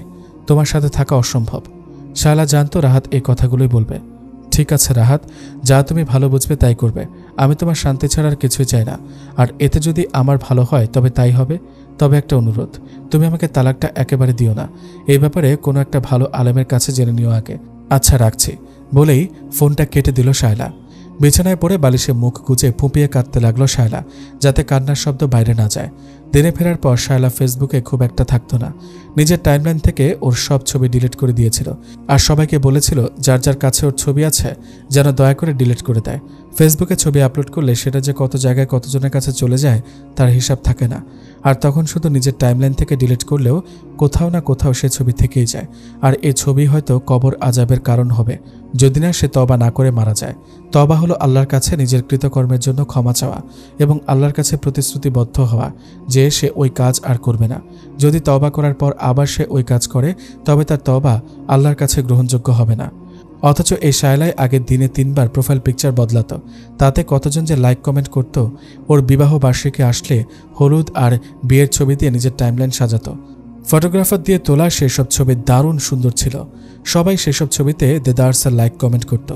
শায়লার এখন সেসব কথা মনে হলে কেমন গা ঘিনঘিন করে ওঠে। না জানি কত পুরুষ ও সে ছবি দেখেছে। না, ও আর এসব ভাবতেই পারে না। ফ্রেন্ড লিস্ট থেকে অনেক ছেলেকেই বাদ দিয়েছে ও। এখন আর কোনো ছেলের রিকোয়েস্ট অ্যাকসেপ্ট করে না।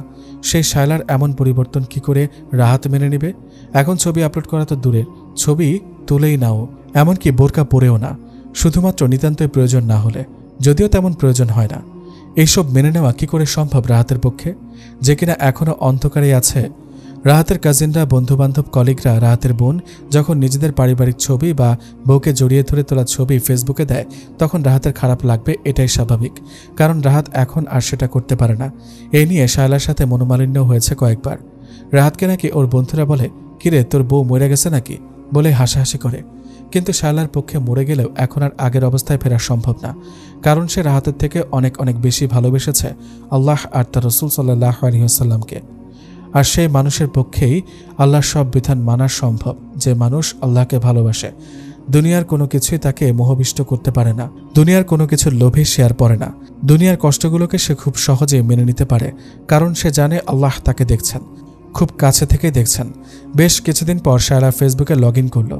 কিছু নোটিফিকেশন আর কিছু মেসেজ, কয়েকটা মেসেজ রিকোয়েস্ট আছে। ওর কয়েকটা বান্ধবী মেসেজ করেছে, সেখানে লেখা, কিরে তোর এই অবস্থা হলো কি করে, জঙ্গি তালেবান হয়ে গেলি নাকি? রাত ভাই কিছু বলে না? আচ্ছা তুই হুজুরাইন হলি কবে থেকে? কী সব নাকি পড়িস? তুই কি কোনো ইসলামী ছাত্র সংস্থার সাথে জড়িয়েছিস? অথচ এরাই আগে শায়লার দারুণ প্রশংসা করত, আর আজ তারাই ওকে তাচ্ছিল্য করছে। শায়লার এসবে কিছুই আসা যায় না। শুধু রাহাত যদি ওকে সাপোর্ট করত। শায়লা শুধু একটা কথাই বলল মুখ দিয়ে, ও আল্লাহ ওদেরকে হেদায়েত করুন, আপনি ছাড়া কেউ নেই হেদায়েত করার। কোনো মেসেজে রিপ্লাই দিল না। সবার উপরে মেসেজ রিকোয়েস্টে একটা নাম দেখল শায়লা, পরাগ মাহমুদ। সিন করল মেসেজটা। সেখানে লেখা ছিল, শায়লা আমি জানি তুমি রাহাতের কাছ থেকে চলে এসেছ। বললাম না আমি তোমার সব খবরই রাখি। ভেবো না, সব ঠিক হয়ে যাবে। আল্লাহ চান তো তোমার স্বামীও একদিন ফিরবে দিনের পথে। আল্লাহ না করুন যদি তোমাদের কিছু হয়ে যায়, তবে আমায় একবার মনে করো প্লিজ। ফোন দিলে বিরক্ত হবে, তাই মেসেজ করেছি। শায়লার হাসি পেল মেসেজ পড়ে। হায় বেচারা, দিনে ফিরে ছেলে হয়েও সে ঝামেলায় আছে। ফ্যামিলি দিনদার নয় বলে দিনদার মেয়েও পাচ্ছে না। শায়লা কোনো রিপ্লাই না দিয়ে রেখে দিল। রাহাতদের এলাকায় যে বড় মসজিদটা আছে, সেখানে রাহাতের বাবা প্রায়ই সাদাকাহ দান করেন। যদিও রাহাত আর ওর বাবা শুধু জুমার নামাজটাই পড়তে যেত সেখানে। সাদাকা করত বলে মসজিদের ইমাম সাহেবের সাথে কথা হতো মাঝে মাঝে। বয়স বেশি না, 40 কি 45 হবে। কথাবার্তায় দারুণ বিনয়ী। তবে খুতবা দেওয়ার সময় মাঝে মাঝে একটু মজা করেন, যাতে মানুষ আনন্দের সাথে শোনে, যেন বিরক্ত না হয়। বিস্তর পড়াশোনা করেছেন তিনি ইসলাম নিয়ে, এবং এখনও করছেন। এলাকার যে কোনো মানুষ তার কাছে যায় পরামর্শ নেবার জন্য, এবং তিনি কখনোই বিরক্ত হন না বা ব্যস্ততা দেখান না। রাহাতের বাবা এখন নিয়মিতই মসজিদে জামাতের সাথেই নামাজ আদায় করেন। আসরের নামাজের পর বিভিন্ন ধর্মীয় বিষয় নিয়ে কথা বলেন তার সাথে। তিনি নিজের ছেলের ব্যাপারেও ইমাম সাহেবের সাথে আলাপ করলেন। এদিকে রাহাতও ভাবল ইমাম সাহেবের সাথে কথা বলবে এ ব্যাপারে, যেহেতু সে তালাক সম্পর্কে কিছু জানে না। এই জুমাবারে রাহাতের দেখা হলো ইমাম সাহেবের সাথে। রাহাত দেরি করতে চায় না, যত তাড়াতাড়ি সম্ভব হয়ে গেলেই ভালো। ইমাম সাহেব রাহাতকে মসজিদের ভেতরে নিয়ে বসালেন। রাহাত একটু ইতস্তত করছিল বলতে, কিন্তু ইমাম সাহেব বললেন, আপনার বাবা আমাকে সব বলেছেন। বউকে তালাক দেবেন ঠিক আছে, কিন্তু তালাক দেওয়ার আগে কিছু ব্যাপারে আপনার জানা প্রয়োজন। আপনি আমার ছোট ভাইয়ের মতো। তুমি করেই বলি? রাহাত বলল, জি তুমি করেই বলতে পারেন, আমি আপনার ছোটই হব বয়সে। শোনো রাহাত, খুব মন দিয়ে শুনবে। প্রথম কথা হলো, ইসলামে যে হালাল কাজগুলি আছে তার মধ্যে তালাক হলো আল্লাহর কাছে অপছন্দনীয় হালাল। আল্লাহ এই কাজ একদমই পছন্দ করেন না, আর শয়তানের কাছে এটা ভীষণ রকম পছন্দের কাজ হালাল হলেও। কেন শয়তানের কাছে সবচেয়ে পছন্দের কাজ জানতে চাও? জি বলুন। শয়তানের কাছে পছন্দ এজন্য যে তালাক শুধু স্বামী স্ত্রীর মধ্যে বিচ্ছেদই ঘটায় না, পুরো একটা প্রজন্মকে ধ্বংস করে দেয়। যে স্বামী স্ত্রীর মধ্যে তালাক হয় তাদের সন্তানদের জীবনও নষ্ট হয় এই তালাকের জন্য। আমি এমনও দেখেছি যে মা বাবার মধ্যে তালাক হয়ে যাবার পর তাদের সন্তানেরা হয় নানা নানির কাছে বড় হয়, আর নয়তো দাদা দাদির কাছে, নয়তো খালা ফুপু মামাদের কাছে। কারণ তাদের মা একদিকে আর বাবা একদিকে, এবং তারা অনেক সময় আবার বিয়েও করে থাকে, যার ফলে সন্তানের জীবন টানাপোড়েনের মধ্যে পড়ে যায়। ওইসব সন্তানদের মধ্যে অসম্ভব রকমের হতাশা কাজ করে, এবং যতই বড় হতে থাকে সেটা ততই বাড়তে থাকে। একসময় তারা জীবনকে ঘৃণা করে, অনেক সময় আত্মহত্যার পথও বেছে নেয়, ফলে পুরো একটা প্রজন্মই ধ্বংস হয়ে যায়। কিন্তু ইমাম সাহেব, আমাদের তো সন্তান নেই। হ্যাঁ জানি, তাতে কি, আল্লাহ চাইলে হয়েও যেতে পারে। আর দ্বিতীয় কথা হলো, কোনো যুক্তিসঙ্গত কারণ ছাড়া তুমি তোমার বউকে তালাক দিলে সেটা তার প্রতি জুলুম করা হবে, আর এজন্য আল্লাহর কাছে তোমাকে অবশ্যই জবাবদিহি করতে হবে। অন্যায়ভাবে তালাক দেওয়ার নিয়ম নেই। যদিও তুমি 3 তালাক দিলে তালাক হয়ে যাবে, কিন্তু তুমি আল্লাহর কাছে অপরাধী হবে। আল্লাহ সূরা নিসায় 34 নম্বর আয়াতে বলেছেন, যদি কোনো দোষ ত্রুটি ছাড়াই বা দোষ ত্রুটি করার পর সংশোধিত হয়ে যাওয়া সত্ত্বেও তোমরা তাদেরকে শাসন গর্জন করো, তাহলে জেনে রেখো যে তাদেরকে সাহায্য করা ও তাদের পক্ষ থেকে প্রতিশোধ নেওয়ার জন্য স্বয়ং আল্লাহ তাআলা রয়েছেন এবং নিশ্চয়ই তিনি অত্যন্ত ক্ষমতাবান। এবার ভেবে দেখো তো, কোনো দোষ ত্রুটি ছাড়াই যদি তালাক পর্যন্ত যায় কোনো পুরুষ, তাহলে আল্লাহ সেই পুরুষের প্রতি কতটা নারাজ হবেন। আর আল্লাহ যেমন দয়ালু, তার শাস্তিও তেমনই ভয়ঙ্কর। আর তুমি যে কারণে তালাক দিতে চাইছ সেটা তো আরও ভয়ঙ্কর। যে আল্লাহর আদেশ পালনে বাধা দেয়, তার শাস্তি কি হতে পারে ভেবে দেখেছ একবার? আর এমন পুরুষদেরকে দায়ুস বলা হয়, যারা তাদের স্ত্রী কন্যাদেরকে পর্দায় রাখে না। আর দায়ুস কখনো জান্নাতে প্রবেশ করবে না। এখন শেষ কথা বলি, তারপরও যদি তুমি তালাক দিতে চাও, তবে রাগের মাথায় না দিয়ে ঠান্ডা মাথায় ভেবেচিন্তে সময় নিয়ে দাও ভাই। যদিও তালাক সবাই রাগের মাথায় দেয়, কিন্তু এটা উচিত না। তালাক তুমি যেভাবেই দাও না কেন, নাচতে নাচতে, হাসতে হাসতে, খেলতে খেলতে তালাক কিন্তু হয়ে যাবে। এবং একবার যদি 3 তালাক হয়ে যায়, তবে তুমি আর তোমার স্ত্রীকে ফিরিয়ে আনতে পারবে না। তবে যদি তালাক হয়ে যাবার পর যদি তোমার স্ত্রী অন্য কাউকে স্বেচ্ছায় বিয়ে করে এবং সেটা তোমার কাছে ফিরে আসবার জন্য নয়, এবং পরবর্তী স্বামীর সাথে নিয়মিত সংসার করে এবং অদূর ভবিষ্যতে যদি কোনো কারণে সে স্বামীর সাথে বিচ্ছেদ হয়, তবে সে তোমার কাছে আবার ফিরতে পারবে এবং পরবর্তী স্বামীর সাথে তার অবশ্যই সহবাস হতে হবে, নইলে সে আগের স্বামীর জন্য বৈধ হবে না। কিন্তু এটা কি আদৌ হবে ভেবে দেখো তো। সূরা বাকারা আয়াত 230। একসাথে 3 তালাক দেওয়া হারাম, তালাক দিতে হবে 3 মাসে 3 বার। সূরা বাকারার 229 নম্বর আয়াতে বলা হয়েছে, তালাক 2 বার, অর্থাৎ 2 তালাক দেওয়ার পর সে যদি স্ত্রীকে ফিরিয়ে নিতে চায় তবে নিতে পারবে, এবং ফিরে যাবার ব্যাপারে অভিভাবকদের বাধা দেওয়ার ব্যাপারে কঠোরভাবে নিষেধ করা হয়েছে। কিন্তু 2 তালাকের পর 3 তালাক দিয়ে ফেললে তখন সেই স্ত্রী তার জন্য হারাম হয়ে যাবে।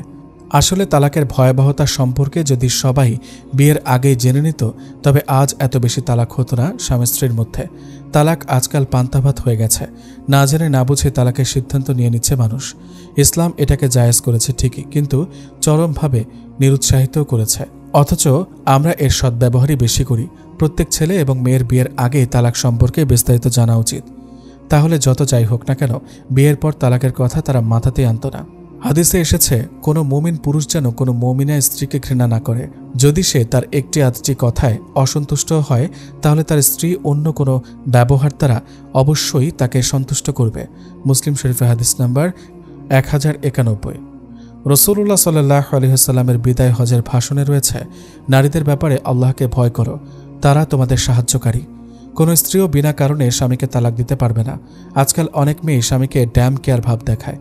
হাদিসে এসেছে, যে স্ত্রী বিনা কারণে তার স্বামীর নিকট তালাক প্রার্থনা করে, তার জন্য জান্নাতের সুগন্ধিও হারাম। তিরমিজি শরীফে হাদিস নাম্বার 4367। ইসলামে নারী পুরুষের ব্যাপারে এত সমঝোতা থাকলেও তালাকের প্রশ্ন কেন আসবে ভাই বলতে পারো? এই ইমাম সাহেব মানুষটার কথায় কিছু আছে। এতক্ষণ ধরে শুনছে রাহাত, অথচ কোনো ক্লান্তি লাগছে না। আসলে যারা ইসলামের সত্যিকারের দায়ী, যারা সত্যি ইসলামকে ধারণ করে, তারা এমনই হয়। ইমাম সাহেব বললেন, সিদ্ধান্ত নাও, তবে খুব ভেবেচিন্তে। তুমি যাকে তালাক দিতে চাইছ, এমন স্ত্রী সবার কপালে জোটে না। তুমি ভাগ্যবান, তুমি ভাগ্যবান। এই কথাটা রাহাতের কানে লাগলো খুব। ইমাম সাহেবকে সালাম দিয়ে বাসায় ফিরল রাহাত। নিজের রুমে গিয়ে দরজা বন্ধ করে দিল। ইমাম সাহেবের কথাগুলো রিমাইন্ড করার চেষ্টা করল। বারবার ওই একটা কথাই ওর কানে আসছিল, যে তুমি ভাগ্যবান। কিছুতেই ভুলতে পারছিল না। হ্যাঁ, সত্যিই তো, শায়লাকে পেয়ে নিজেকে ভাগ্যবানই মনে করত রাহাত। গর্ব করত শায়লাকে নিয়ে। কিন্তু শায়লার এই পরিবর্তনটাই ও আর নিতে পারছিল না। সারা ঘরে শায়লার হাতের ছোঁয়া। বিছানা, বালিশ, চেয়ার, দেওয়ালে ইনডোর প্ল্যান্ট সবই শায়লার হাতে সাজানো। বাথরুমের ভেতরেও গাছ রেখেছে মেয়েটা। গাছ আর বই ওর খুব পছন্দের ছিল। রাহাত ভাবল, যত্নে করা এত কিছু ছেড়ে যেতে শায়লার কি প্রচণ্ড কষ্ট হয়েছে? সবচেয়ে বেশি কষ্ট হয়েছে রাহাতকে ছেড়ে যেতে। এটা রাহাত জানে। নিজের অজান্তেই শায়লার আলমারির কাছে গেল রাহাত। আলমারিটা খুলে তার সামনে দাঁড়িয়ে রইল। আলমারি জুড়েই শায়লা। ওর শখের পছন্দের সবকিছু এখানে আছে। রাহাতের চোখে পানি চলে আসলো। ওর মনে হলো শায়লা যেন ওর পাশেই দাঁড়িয়ে আছে আর বলছে, এই দেখো তো কোনটা পরবো। ওরা কোথাও গেলে শায়লা কোন শাড়িটা পরবে এটা রাহাতে ঠিক করে দিত। রাহাত কি পরবে সেটাও শায়লাই ঠিক করত। আজ সকালে ফজরের নামাজ শেষ করে 1 কাপ চা নিয়ে ছাদে গেল শায়লা। ছাদে বিভিন্ন রকম গাছ লাগিয়েছে শায়লার বাবা। কত রকম পাখিরা এসে ভিড় করে সেখানে, ভালোই লাগে ওর। গতকাল রাত থেকে কেমন যেন খারাপ লাগছিল ওর। চাটা শেষ করতেই ছাদেই বমি করে দিল ও। এমন তো ওর আগে কখনো হয়নি। একটু ঘাবড়ে গেল ও। নিচে নেমে ফ্রেশ হয়ে নিল, কিন্তু পেটের ভেতর কেমন যেন একটা চিনচিনে হালকা ব্যথা হচ্ছে। অসহ্য রকম খারাপ লাগছে পেটের ভেতর। কি হলো কিছুই বুঝতে পারছে না। বিকেলে ডাক্তারের চেম্বারে গেল ও। কিছু টেস্ট দিল ডাক্তার, যেগুলো সবই প্রেগনেন্সির টেস্ট ছিল। পরের দিন রিপোর্টে ধরা পড়ল শায়লা প্রেগন্যান্ট। শায়লা চলে এসেছে প্রায় 2 মাস হয়ে গেছে। এর মধ্যে সেই একবারই রাহাতের সাথে ওর কথা হয়েছে। শায়লাও আর রাহাতকে ফোন দিয়ে বিরক্ত করেনি। ডাক্তারের কাছ থেকে কথাটা শুনে প্রায় কেঁদে দিল শায়লা। আল্লাহ ওর দোয়া কবুল করেছেন। শুধু এত খুশির খবরটা রাহাতকে বলতে পারছে না। আর শায়লা চায়ও না যে শুধু সন্তানের জন্য রাহাত ওকে মেনে নিক।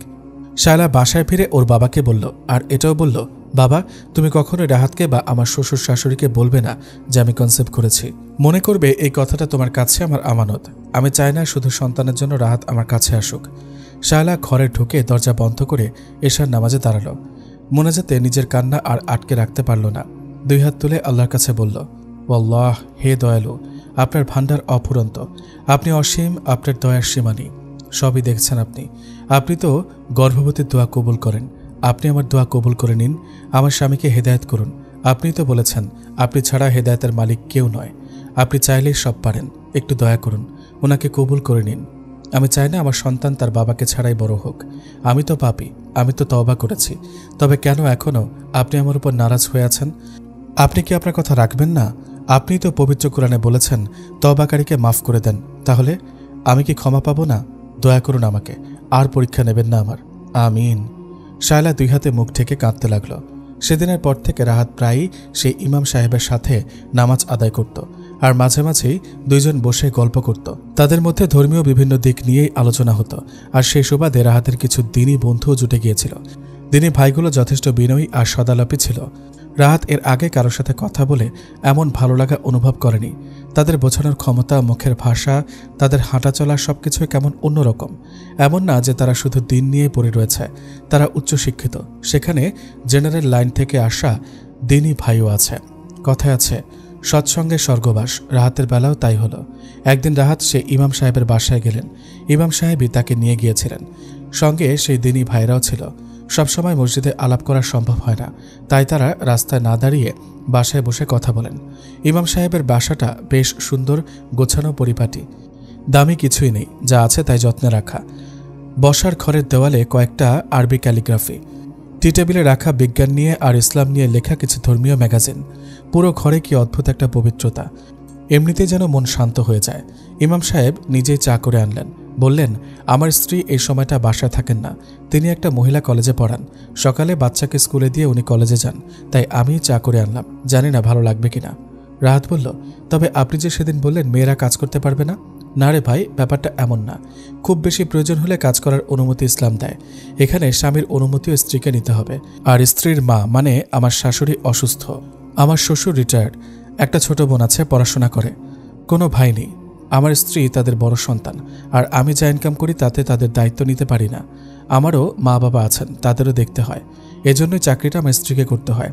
আর এক্ষেত্রে স্বামী হয়ে আমার অবশ্যই উচিত তাকে কাজ করার অনুমতি দেওয়া। আমার মা বাবা ভালো থাকবে আর আমার স্ত্রীর মা বাবা জাহান্নামে যাক, এমন তো আমি হতে দিতে পারি না। যদি ওনাদের ভরণ পোষণের দায়িত্ব আমি নিতে পারতাম, তাহলে হয়তো তাকে কাজ করতে হতো না। আমার ছোটোখাটো একটা ব্যবসা আছে, খুব সৎভাবেই করার চেষ্টা করি, তাই তাতে তেমন লাভ হয় না। যেটুকু হয় আমার পরিবার আর মা বাবার জন্যই ব্যয় হয়ে যায়। এসব শুনে রাহাতের ভিমরি খাওয়ার মতো অবস্থা। এত অল্পে মানুষ তুষ্ট থাকে কি করে? তবুও এদের চোখে মুখে শান্তির ঝিলিক। আর আমি নামাজের সময় প্রোডাক্ট ডেলিভারি নিয়ে ব্যস্ত থাকি, ক্লায়েন্টের সাথে ফোনে কথা বলায় ব্যস্ত থাকি। কখন আজান হয়েছে শুনতেই পাইনি। যারা আল্লাহর উপর ভরসা করে, যারা আল্লাহকে ভয় করে, আল্লাহকে ভালোবাসে, তারা বুঝি এই ইমাম সাহেবের মতোই হয়। ইমাম সাহেব রাহাতকে ছোট একটা ঘরে নিয়ে গেলেন। এটা নামাজ ঘর। সুন্দর একটা জায়নামাজ বেছানো। ঘরের এক কোণায় একটা গোল টেবিল, সেখানে কোরআন মাজিদ রাখা আছে। আর একপাশে ছোট্ট একটা বুকশেলফ, সেখানে বাংলা ইংরেজি কোরআনের ব্যাখ্যা আর হাদিসের বই রাখা আছে। ঘরটাতে অন্যরকম এক প্রশান্তি আছে। ঢুকলে যেন মন দুনিয়া থেকে বিচ্ছিন্ন হয়ে যায়। রাহাত ভাবল, এত ছোট একটা ফ্ল্যাটে ইমাম সাহেব নামাজের জন্য ঘর রেখেছেন, এমনভাবে সাজিয়েছেন যাতে নামাজে পুরো মনোযোগ আসে, অথচ আমার এত বড় ফ্ল্যাটে নামাজের জন্য কোনো ঘরই নেই। আমরা খাওয়ার জন্য, বসার জন্য, শোয়ার জন্য, রান্নার জন্য, সব কিছুর জন্য ঘর রাখি, কিন্তু বাড়ি বানাবার সময় নামাজের জন্য কোনো ঘর রাখি না। কোনো রকমে এক জায়গায় বসে পড়ে নেই, সেখানে কত রকম ছবি থাকে, শব্দ, তাহলে নামাজে মনোযোগ আসবে কি করে? জোহরে সালাতের সময় হওয়াতে সবাই মসজিদে চলে গেলেন, সঙ্গে রাহাতও। এর মধ্যে বেশ কয়েকবার রাহাত শায়লাকে ফোন করতে চেয়েছে, কিন্তু কোথায় যেন একটা বাধা কাজ করছে ওর। একটু জেদও ছিল, কেন শায়লা রাহাতকে না জানিয়ে চলে গেল এই জন্য। মসজিদ থেকে ফিরে মা বাবার ঘরে গেল রাহাত। বলল, বাবা, আমি তোমাদের কিছু বলতে চাই। রাহাতের বাবা বললেন, তুই কি বলবি আমি জানি। শোন রাহাত, জীবনে অনেক ভুল করেছি, আর করব না। তুই যদি বৌমাকে ডিভোর্স দিস তবে আমরা এই বাড়ি থেকে চলে যাব। একটা খোঁজ পর্যন্ত নিসনি বৌমার। কিভাবে পারিস থাকতে? ভুল আমাদেরই, তোকে শেখায়নি কিছু, নিজেরাও মানিনি। এখন হয়তো বললেও শুনবি না, কর তোর যা ইচ্ছে, তবে আমরা আর এখানে থাকবো না। এই বুড়ো বয়সে কোথায় যাবে বাবা? দেখলে রাহাতের মা আমাদেরকে বুড়ো বলছে, কত বড় জোয়ান হয়েছে ও। Mary বিল্লি Mujhse mu. দেখলে? রাহাত ঘর থেকে বের হয়ে হাসলো কিছুক্ষণ। বাবা রেগে গেছেন। আচ্ছা, ঠান্ডা হোক, তারপর না হয় শায়লাকে নিয়ে আসার কথা বলা যাবে। সকালে অফিস যায়নি রাহাত, বিকেলে না গেলেই নয়। কয়েকটা কাজ পেন্ডিং আছে, আজ না গেলেই নয়। অফিস থেকে ফেরার সময় ড্রাইভারকে পার্কিং লট থেকে গাড়ি বের করতে বলে অফিসের সামনে দাঁড়িয়েছিল রাহাত। ওর অফিসটা 10 তলায়, এখানে আরও অনেক অফিস আর শপিং সেন্টারও আছে। রাহাতের এক হাত সামনে দাঁড়িয়ে থাকা দুইটা ভদ্রবেশী ছেলেকে বলতে শুনল, আরে দোস্ত, দেখ দেখ দেখ, মালটা সেই রকম, ইস মনে হয় এক্ষুনি ধরে আল্লাহ ওরে মাইপ্পা মাইপ্পা বানাইছে দোস্ত, বলেই তারা কুৎসিত একটা হাসি দিল। রাহাত সামনে তাকিয়ে দেখল বেশভূষায় বেশ আধুনিক একটা মেয়ে তার প্রাইভেট কার থেকে নামল। রাহাতের গা গুলিয়ে আসলো ছেলেগুলোর কথা শুনে। সে নিজেও ছেলে, সে নিজেও দিনের পথে ছিল না, তাই বলে কোনো মেয়েকে এভাবে বলা যায়? জাস্ট ভাবা যায় না। তাহলে কি শায়লাকেও এভাবে কেউ? রাহাত আর ভাবতে পারল না। ততক্ষণে ওর গাড়ি চলে এসেছে। গাড়িতে উঠে ও চোখ বন্ধ করল, আর চোখের সামনে যেন শায়লার সেই দিনের সেই ওড়না পেঁচানো মুখটা ভেসে উঠল। রাহাত অনুভব করল ওর সারা শরীরে যেন অদ্ভুত এক প্রশান্তি বয়ে গেল। নিজের অজান্তে উচ্চারণ করে ফেলল, আমার বউ, আমার প্রিয়তমা। রাহাত চোখ খুলে ড্রাইভারকে বলল, গাড়ি ঘোরাও, তেঁতুলছড়া যাব। সন্ধ্যার পর শায়লার কাছে একটা ফোন এলো। ফোন রিসিভ করে সালাম দিতে ওপাশ থেকে বলল, আমি পরাগ, চিনতে পেরেছ? জি পেরেছি। দেখুন পরাগ সাহেব, আপনাকে কিছু কথা বলি। আপনি আমার ভালো চান, আবার আমার জন্য অপেক্ষা করছেন, এটা কি ঠিক? আল্লাহ না করুন যদি আমাদের মধ্যে কিছু হয়েও যায়, তবুও আমার পক্ষে আর দ্বিতীয় কাউকে মেনে নেওয়া সম্ভব না। আমি আমার স্বামীকেই ভালোবাসি, সে যেমনই হোক, আর আমি ওর সাথেই থাকতে চাই। রসুল সাল্লাল্লাহু আলাইহি ওয়াসাল্লামের ওই হাদিসটি নিশ্চয়ই জানেন। তিনি বলেছেন, যদি কাউকে আমি এই নির্দেশ দিতে পারতাম যে সে আল্লাহ ছাড়া অন্য কাউকে সিজদা করবে, তাহলে নারীকে নির্দেশ করতাম যেন সে তার স্বামীকে সিজদা করে, কেননা তার উপর সবচেয়ে বড় হক তারই রয়েছে। তিরমিজি শরীফে হাদিস নাম্বার 4323। আশা করি বুঝতে পেরেছেন। এক নিঃশ্বাসে কথাগুলি বলল শায়লা। ওপাশ থেকে শুধু একটাই কথা বলল পরাগ মাহমুদ, সত্যি তোমার মতো স্ত্রী পেতে ভাগ্য লাগে, ভালো থেকো, বলেই ফোন রেখে দিল। এদিকে তেঁতুলছড়া আসতে আসতে রাহাতের রাত 11টা বেজে গেল। এতদিন পর শায়লার সাথে দেখা হবে ভাবতে গা শিউরে উঠল ওর। 6 মাস চলে গেছে, এর মধ্যে অনেক পরিবর্তন হয়ে গেছে রাহাতের। কলিং বেলের শব্দে দরজা খুলে দিল শায়লার বাবা। রাহাতকে দেখে অবাক হলেন খুব। বাবা তুমি এতদিন পর? এসো, ভেতরে এসো। রাহাত সালাম দিলেন ওনাকে। আসসালামু আলাইকুম বাবা, আপনি ভালো আছেন? ওয়ালাইকুম আসসালাম, আলহামদুলিল্লাহ ভালো আছি। শায়লা ঘরেই আছে, যাও বাবা। জি বলেই রাহাত শায়লার ঘরের দিকে গেল। শায়লার বাবার চোখে পানি। রাহাতকে দেখে উনি বুঝেছেন মেয়ের জামাইয়ের বেশ পরিবর্তন হয়েছে। রাহাত দরজায় টোকা দিয়ে বলল, আসতে পারি? হঠাৎ এত পরিচিত একটা কণ্ঠ শুনে একটু চমকে উঠল শায়লা। ভুল শুনলাম না তো? দরজার কাছে গিয়ে দেখল রাহাত দাঁড়িয়ে আছে, কেমন মুচকি হাসছে। শায়লা যেন চিনতেই পারছে না এই রাহাতকে।